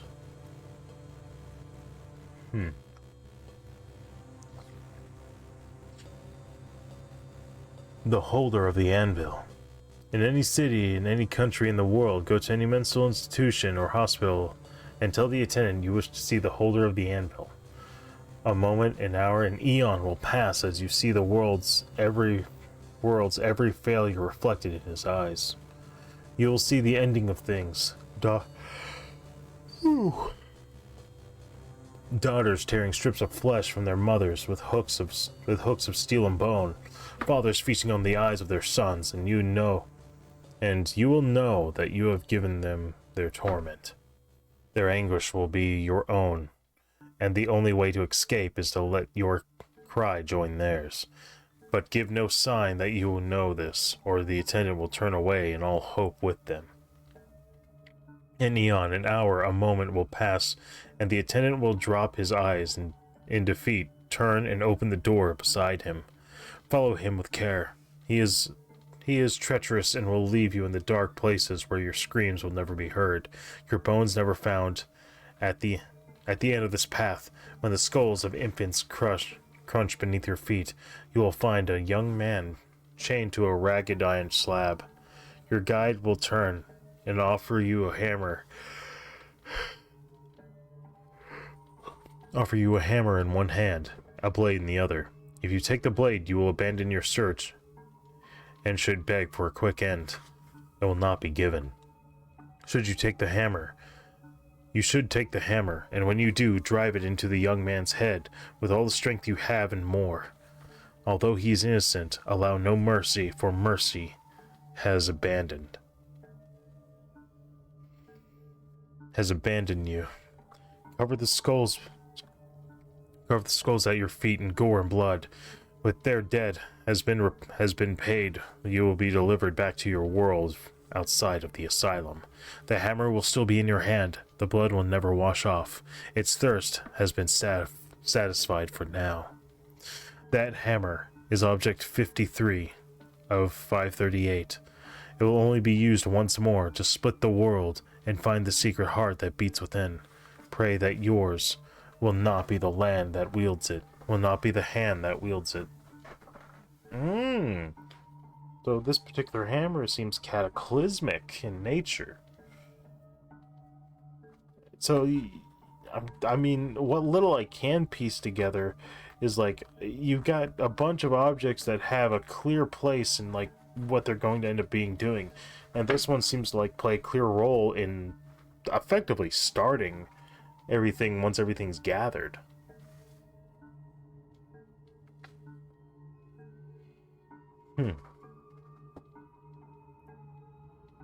So that's definitely something to look at. Ooh. Oh.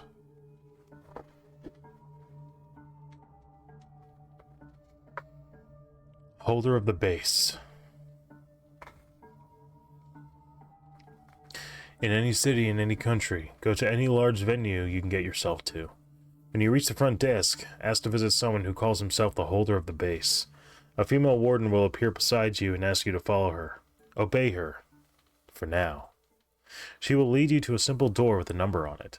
I will not tell you what the number on the door will be, but if it is not the right one, your fate will be one of eternal pain, as you will end up seeing the holder of something else like pain or silence or some shit. Should the number be the right one, you will find yourself in a small room that smells much like a person's stomach. The floor will be slightly sticky as well as will all surfaces. You may look around and see that there are many young men and women stood in almost silence. Everyone has the same look of awkwardness and silent excitement. Simply wait until you see a figure in the front of the crowds moving, slightly higher up slightly higher up, as if on stage. One must get close as it can, or it may find you are disgusted by the masses of people who may soon begin to lash violently at each other or you. Should you have managed to get to the front, you will see that the figure was in fact the holder of the base. The man with large glasses and long hair pushed to one side. Strange eerie music can be heard as various voices, such as screams and different strange words said repeatedly. These sounds seem to come from a book-like object in front of the holder of the base. As the sounds get louder and each can be heard more frequently, the holder will likely, at this point, drop the base, causing screams of pain, joy, sexual pleasure, and anger to come from those surrounding you. The voices all seem to be saying something almost too loud to understand, but you may be able to make it out as they are in fact screaming the word Skrillex.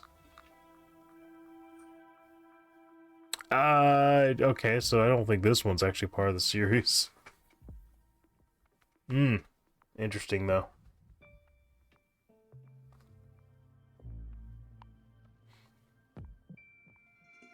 Actually, if they didn't do that ending like that, I think this would have been much better.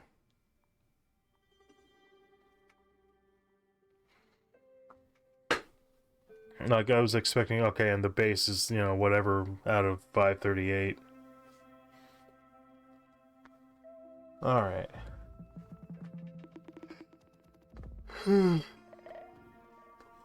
Alright, do I keep going?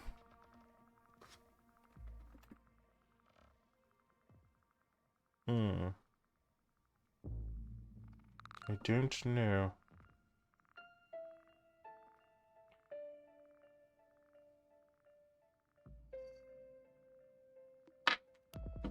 Alright. There's so many holders. Alright, I'm pretty sure this is supposed to be beginning. Let me go ahead and fix that.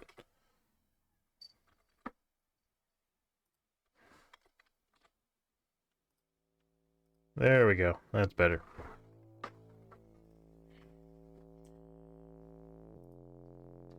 The holder of the beginning. In a city, in a country, in any city, in any country, go to any mental institution or halfway house you can get yourself to. When you reach the front desk, ask to visit someone who calls herself the holder of the beginning. A small smile will work its way over to the person's mouth, almost as if to say, "You fool." You will then be taken down a hallway, seemingly leading into a place it shouldn't. Physically, the place shouldn't exist anywhere in the institution, yet it does. The hall will be forever silent. Even if you try to make noise, screams will die before leaving your mouth, and footsteps will be muffled. Your guide will simply point to the door. If you enter, you will find a cozy room full of pleasant yet undefinable perfume. In the center of the room, you will see a beautiful woman holding her arms as if cradling something.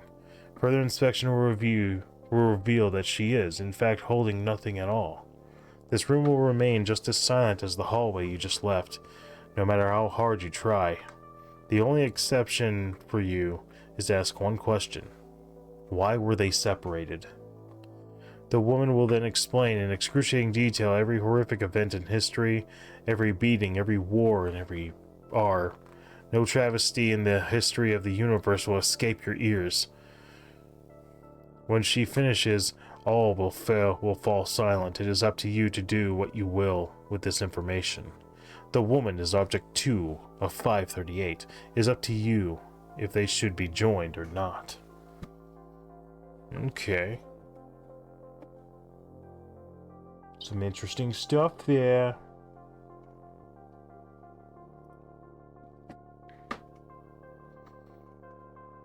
I'm just having a hard time getting things to, like, legitimately connect.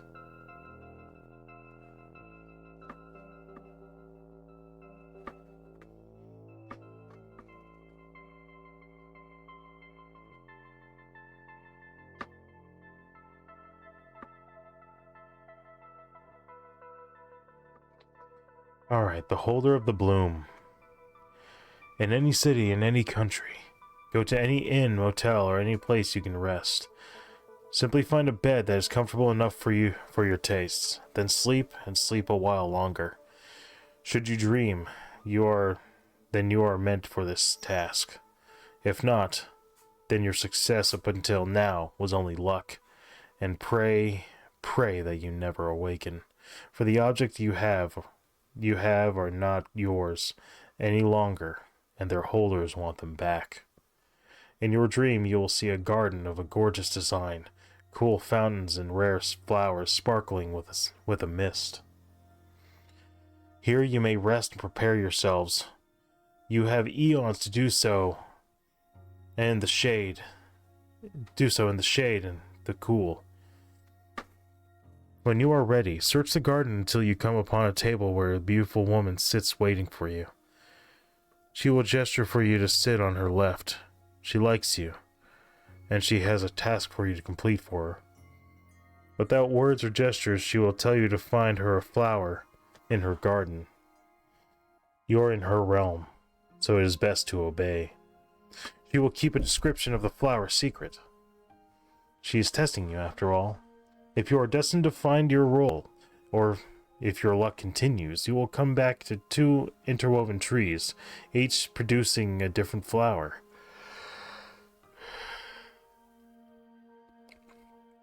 Choose wisely, for if you displease your hostess, it will be more advisable to smash your skull upon the rocks than to face her discontent.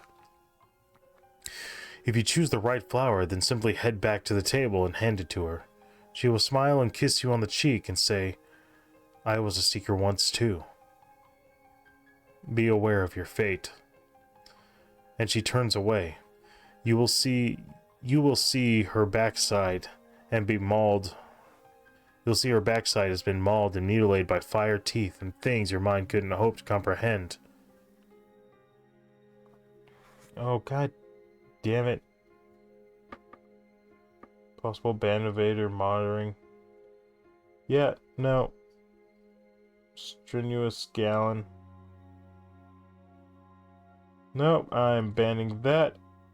You're not gonna do that on my stream? So, no. You're not gonna sit there and advertise bullshit on my stream. More viewers? No. No. That's not organic. If you don't get organic viewers, then all your followers and subscriptions are empty and effectively meaningless. Anyway, follow her into her house and do not be afraid. She wishes you no harm. She understands your journey. You will stop at the entrance of the house and she will open the door for you with these final words. I will let you go freely if you promise me one more thing. If your journey ever brings you back here, I ask that you end me. If you break my promise, sleep will never hold safely for you again. With that, she will greatly push you outside of the house and back to the realm of awaking. You will find yourself in your room, and in the corner of your eye that will see something being slipped under your door. It is an envelope containing a flower petal. The petal is object 47 of 538. She is your ally, but will you keep your promise? Someone else has to be the next holder, I imagine.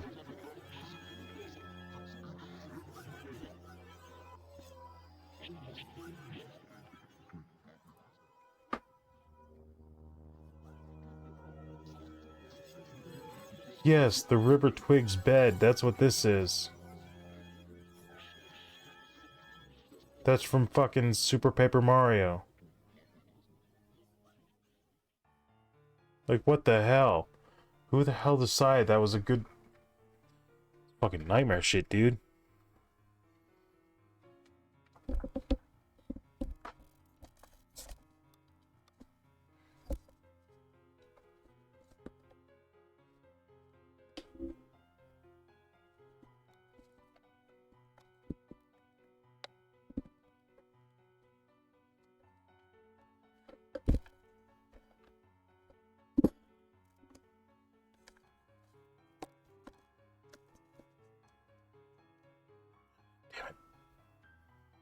Alright.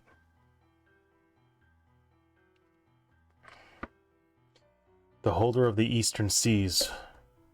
The wise seeker will bring the king's white sword, or perhaps the other objects as well, for this is a trying task.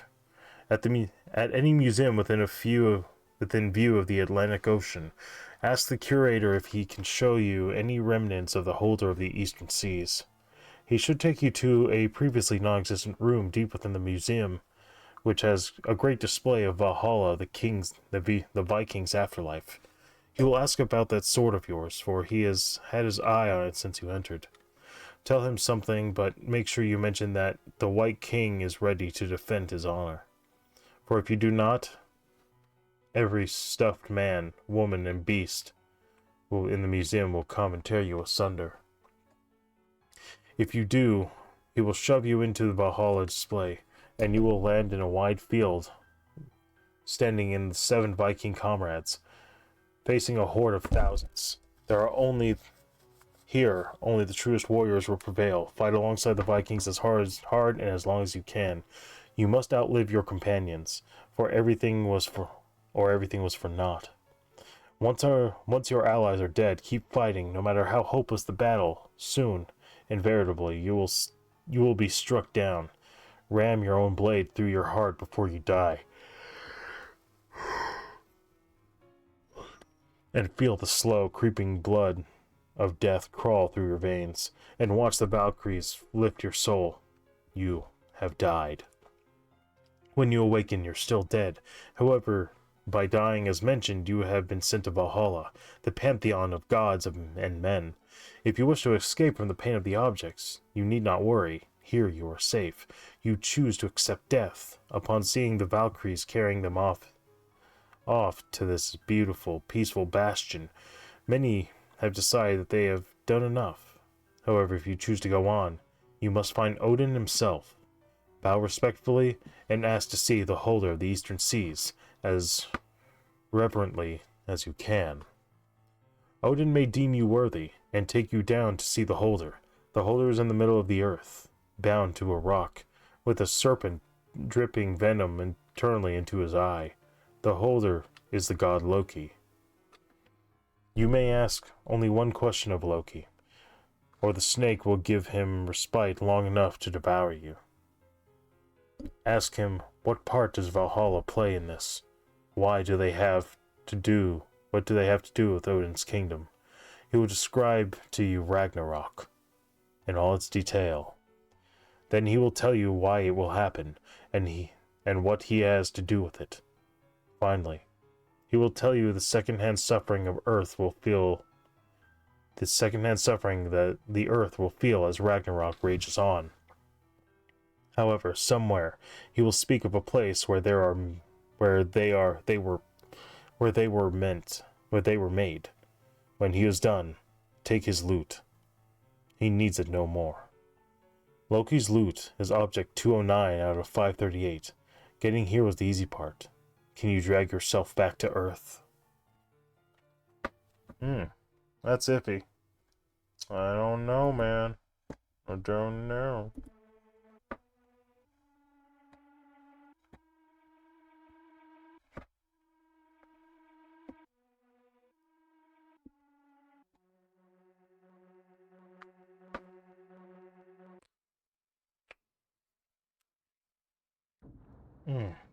Alright. Holder of the entity. In any city, in any country, go to a mental institution or halfway house you can get yourself into. When you reach the front desk, ask with no hesitation, visit the one who calls himself the holder of the entity. Should the worker's face turn pale and his eyes widen, he will lead you to a door. Enter, and he will close the door behind you. In front of you there should be a long corridor, the walls built of dirty, corroded stone, much like the ones found in old castle dungeons. Now, start walking. If you are to hear anything other than your own footsteps, just ignore it, but do not turn around, because there will be something behind you. As long as you face toward and just keep walking, the thing that followed you will leave your presence. Once you reach the point where there is literally no light at all, stop. Despite there being no light, a door will be at your right-hand side, clearly visible. There will also be a door on the left. Do not enter that door, for that is the room that holds the entity. Instead, go through the door on the right. This room will have light, but it will be very dim beam emitting light from a lamp hanging from the ceiling. In the center of the room, it will be a naked man, crouching with his back turned to you. As long as you keep your distance, he will cause no harm. If you are to touch him, he will turn around and kill you quicker than a blink of an eye. You can ask him anything you want, but he will only reply to one question. Will you calm the entity? The man will raise his head and stand up. Then he will walk up to the door. Still with his back turned to you, enter through the other door. A huge, luminous beam of purple light will blast through the door, then silence. When you go through the door, you will arrive back at the establishment. In front of you, a small purple transparent stone. This object is 537 out of 538. Never bring these objects together. Again, another warning.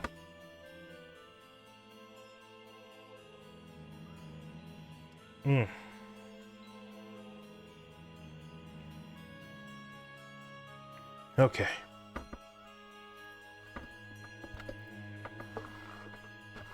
Let's see how many of these we can get before I feel like I really gotta go to bed.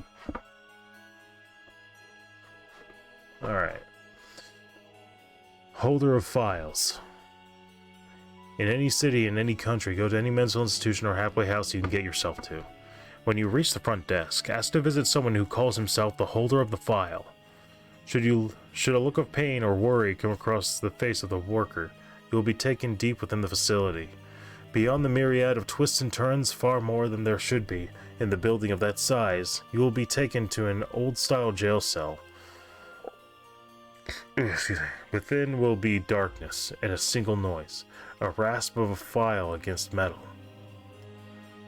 Should at any time the rasping stop, quickly turn and run. Run as far and as fast as you possibly can, and don't worry about taking the wrong path. Getting lost in the depths of this facility will be the least of your worries. Should the rasping continue unabated, however, walk up to the bars and stick a hand into the darkness. You will feel an object placed into your hand. You will feel warm. Drop it and fall to your knees in prayer. Pray you are fast enough, so that you can look up and still see outside the cell. If you're too slow, an eternity of filing will never get you past those bars again. Should the item feel cold, however, voice one question aloud into the cell and pull back your hand. The only question to receive an answer will be, which side are they on? You will feel the file in your hand begin to move. As it shreds your skin and wears through your bones, you must concentrate not on the pain, but on your question. The file will rasp away at your flesh and bone until nothing left of your hand remains. Should you make it through the ordeal without giving in to the pain, you will find the answer to the question in your mind.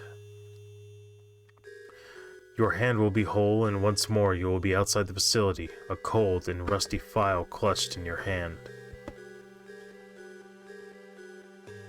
Many go mad with this knowledge, but use the file to repeat the process in the attempt to remove the words from their heads. If you manage to endure, you will find yourself among those at the reunion. That file is Object 54 of 538. It will soothe your way to the reunion, but it cannot help you from there beyond. Ew. What does it contain, though? Oh, it's another map?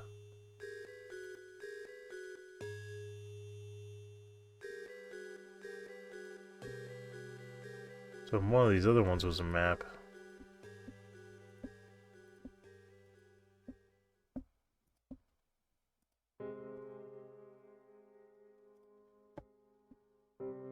Yeah, okay, so Abandoned was a map. And now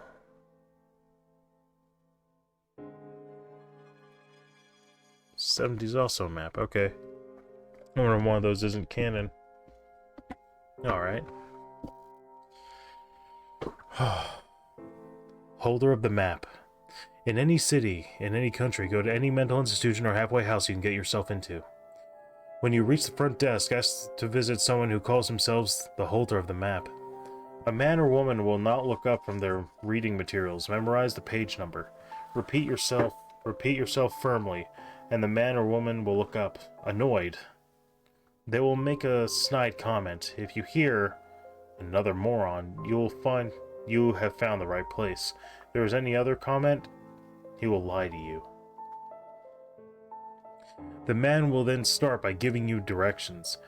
You will not be able to write them down, no matter how hard you try. If you don't follow these directions exactly, you will get lost. You will find yourself outside the institution. This will be the worst fate you could imagine. If you follow the directions, you should hear a sound as if the infinite number of hands are writing. The sound will increase as you near your goal. Should this ever stop, breathe deep and yell any information you have about where you started at, including the directions on how you got there. The writing should start up again. If it didn't, then you will have to go back to where you began and start again. Don't get lost. At the end of the directions, you should see a door with an electronic lock. The number stained with blood. Stop immediately and you will hear a giggle. Don't turn around. The voice will start speaking under a now deafening sound of quills on paper. Ignore it and whisper one question. Where will I end up? And we'll go into the grotesque detail of the ancient battlefield. No, don't lay down, hands. Okay. Don't stay up on it. I won't. Love you. I love you too, hon.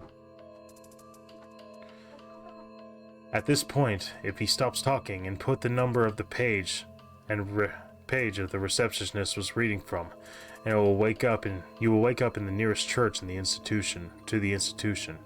and you'll be lying on a map. The map is Object 70 of 538. It will guide you anywhere you need to go, but not in the location of the other pieces. Okay, so this one serves a completely different purpose.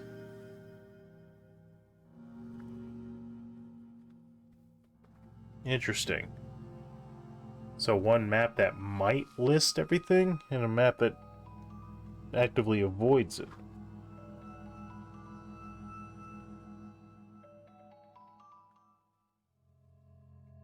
Seems like some of these things are meant to like directly conflict with others. And that it would just take incredible persistence in order to keep bringing stuff together. Like, you're not going to do any of this by accident. Alright.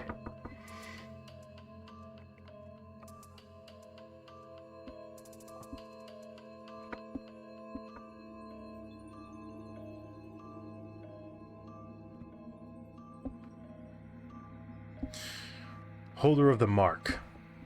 In any city, in any country, go to any mental institution or halfway house you can get yourself to.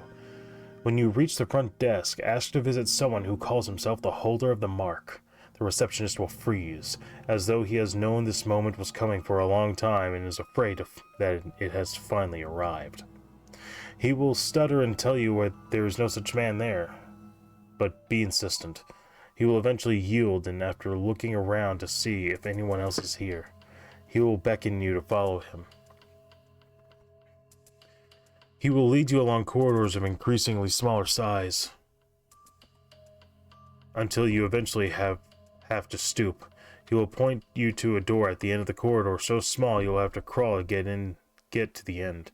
It will be perfectly normal except for a large exclamation point at the center and the smaller question mark on the doorknob. That is your last chance to turn away. If you have the slightest hint of doubt in you, I recommend you do so. If your will is strong, open the door gently and pull yourself through.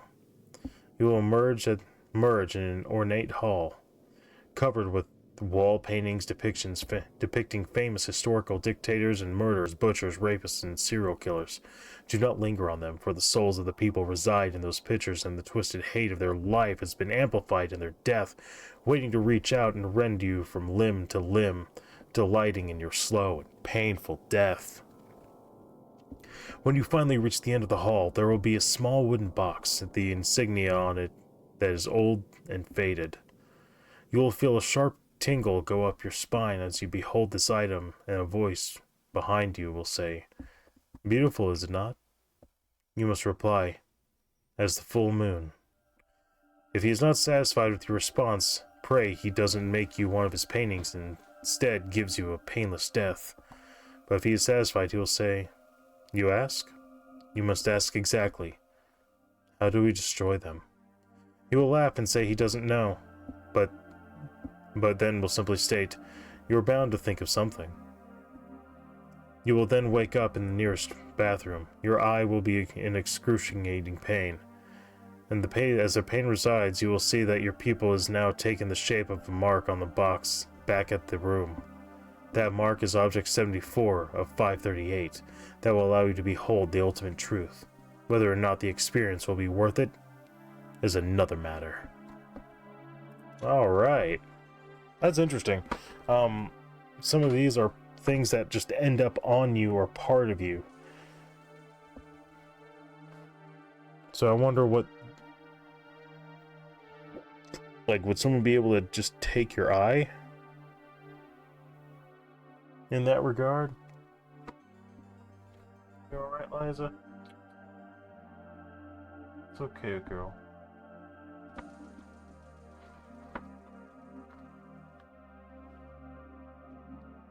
Meow, meow, meow. Alright.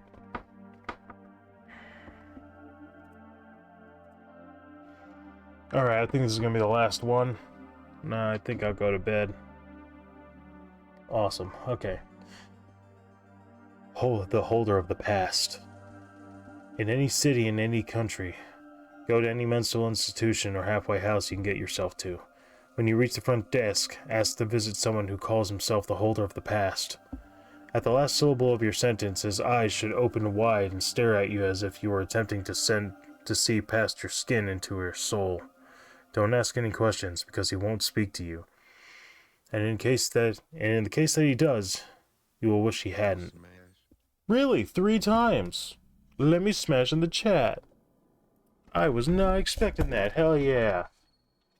Let me smash. Hell yeah. Let me smash in the chat.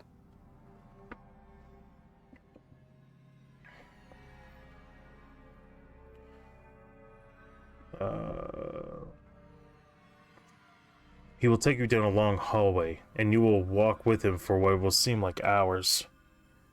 Stare straight ahead the entire time, for if you look at the floor, walls, or ceiling, or the hallway, it will run until a dead end, and the worker will pursue you with a hellish bloodlust until you are completely disemboweled.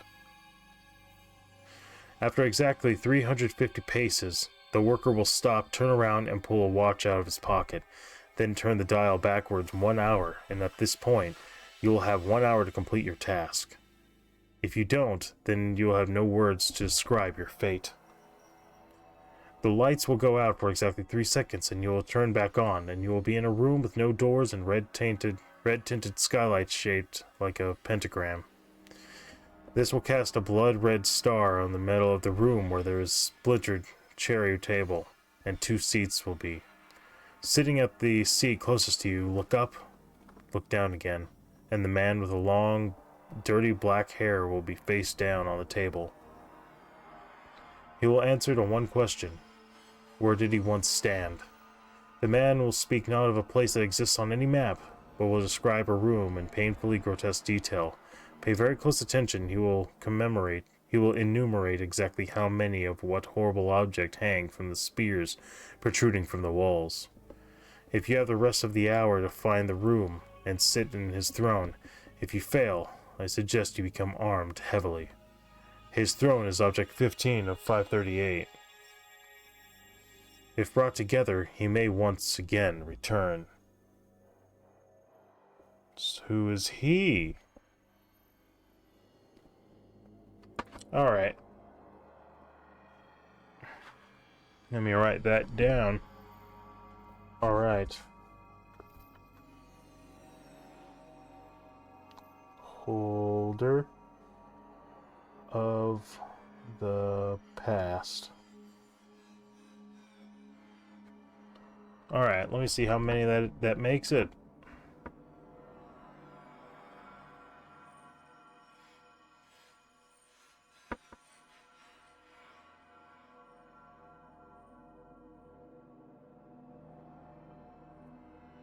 $1,017. Hell yeah.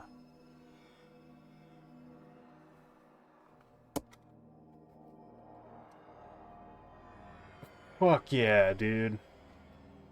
I can only imagine how much it would suck to try and print all of these pages.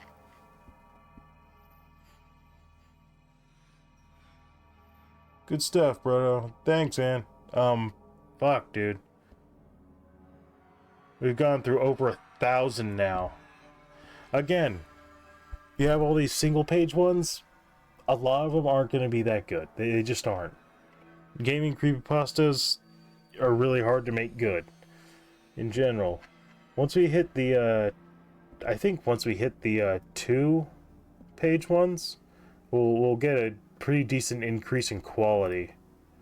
Because, like, it gives them more time for them to actually set up for everything. So you get some more interesting outcomes. So just for what that's worth. And, like, of course, it's not always, you know, that they're not always going to be that good, right? But they'll be there. I think I've fucking seen a lot of these too. Anyway, cool. So, yeah, I guess I'm gonna go ahead and go. So thank you all for watching. Feel free to like, comment, share, subscribe, and follow, and all that jazz. Feel free to take a look at my links on the sidebar and down below, whatever they might be. I've got links to Discord, for some reason Reddit, for some reason Facebook. I'm not sure those are worth it. But I got Twitter and Blue Sky and Discord and Patreon. So, those things are normally worth it. So feel free to check any of those out that you want. You know how we do it. I'm looking forward to next week. Awesome. So it'll be this for the next 5 weeks. So 2nd, 9th, 16th, 23rd, and 30th. So 16th, 23rd, and 30th. So yeah, 3 more. We'll be fucking blowing through a lot of these. And then I'll get back to whatever the hell we do. So yeah. I think we did a lot. Holder of the Past and over 1,000 creepypastas. Like, for some people, that's almost unheard of.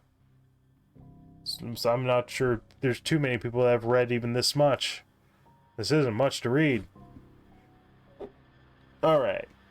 So once again, thank you all for watching. I hope you all have a good night. And always remember, you have potential. Good night.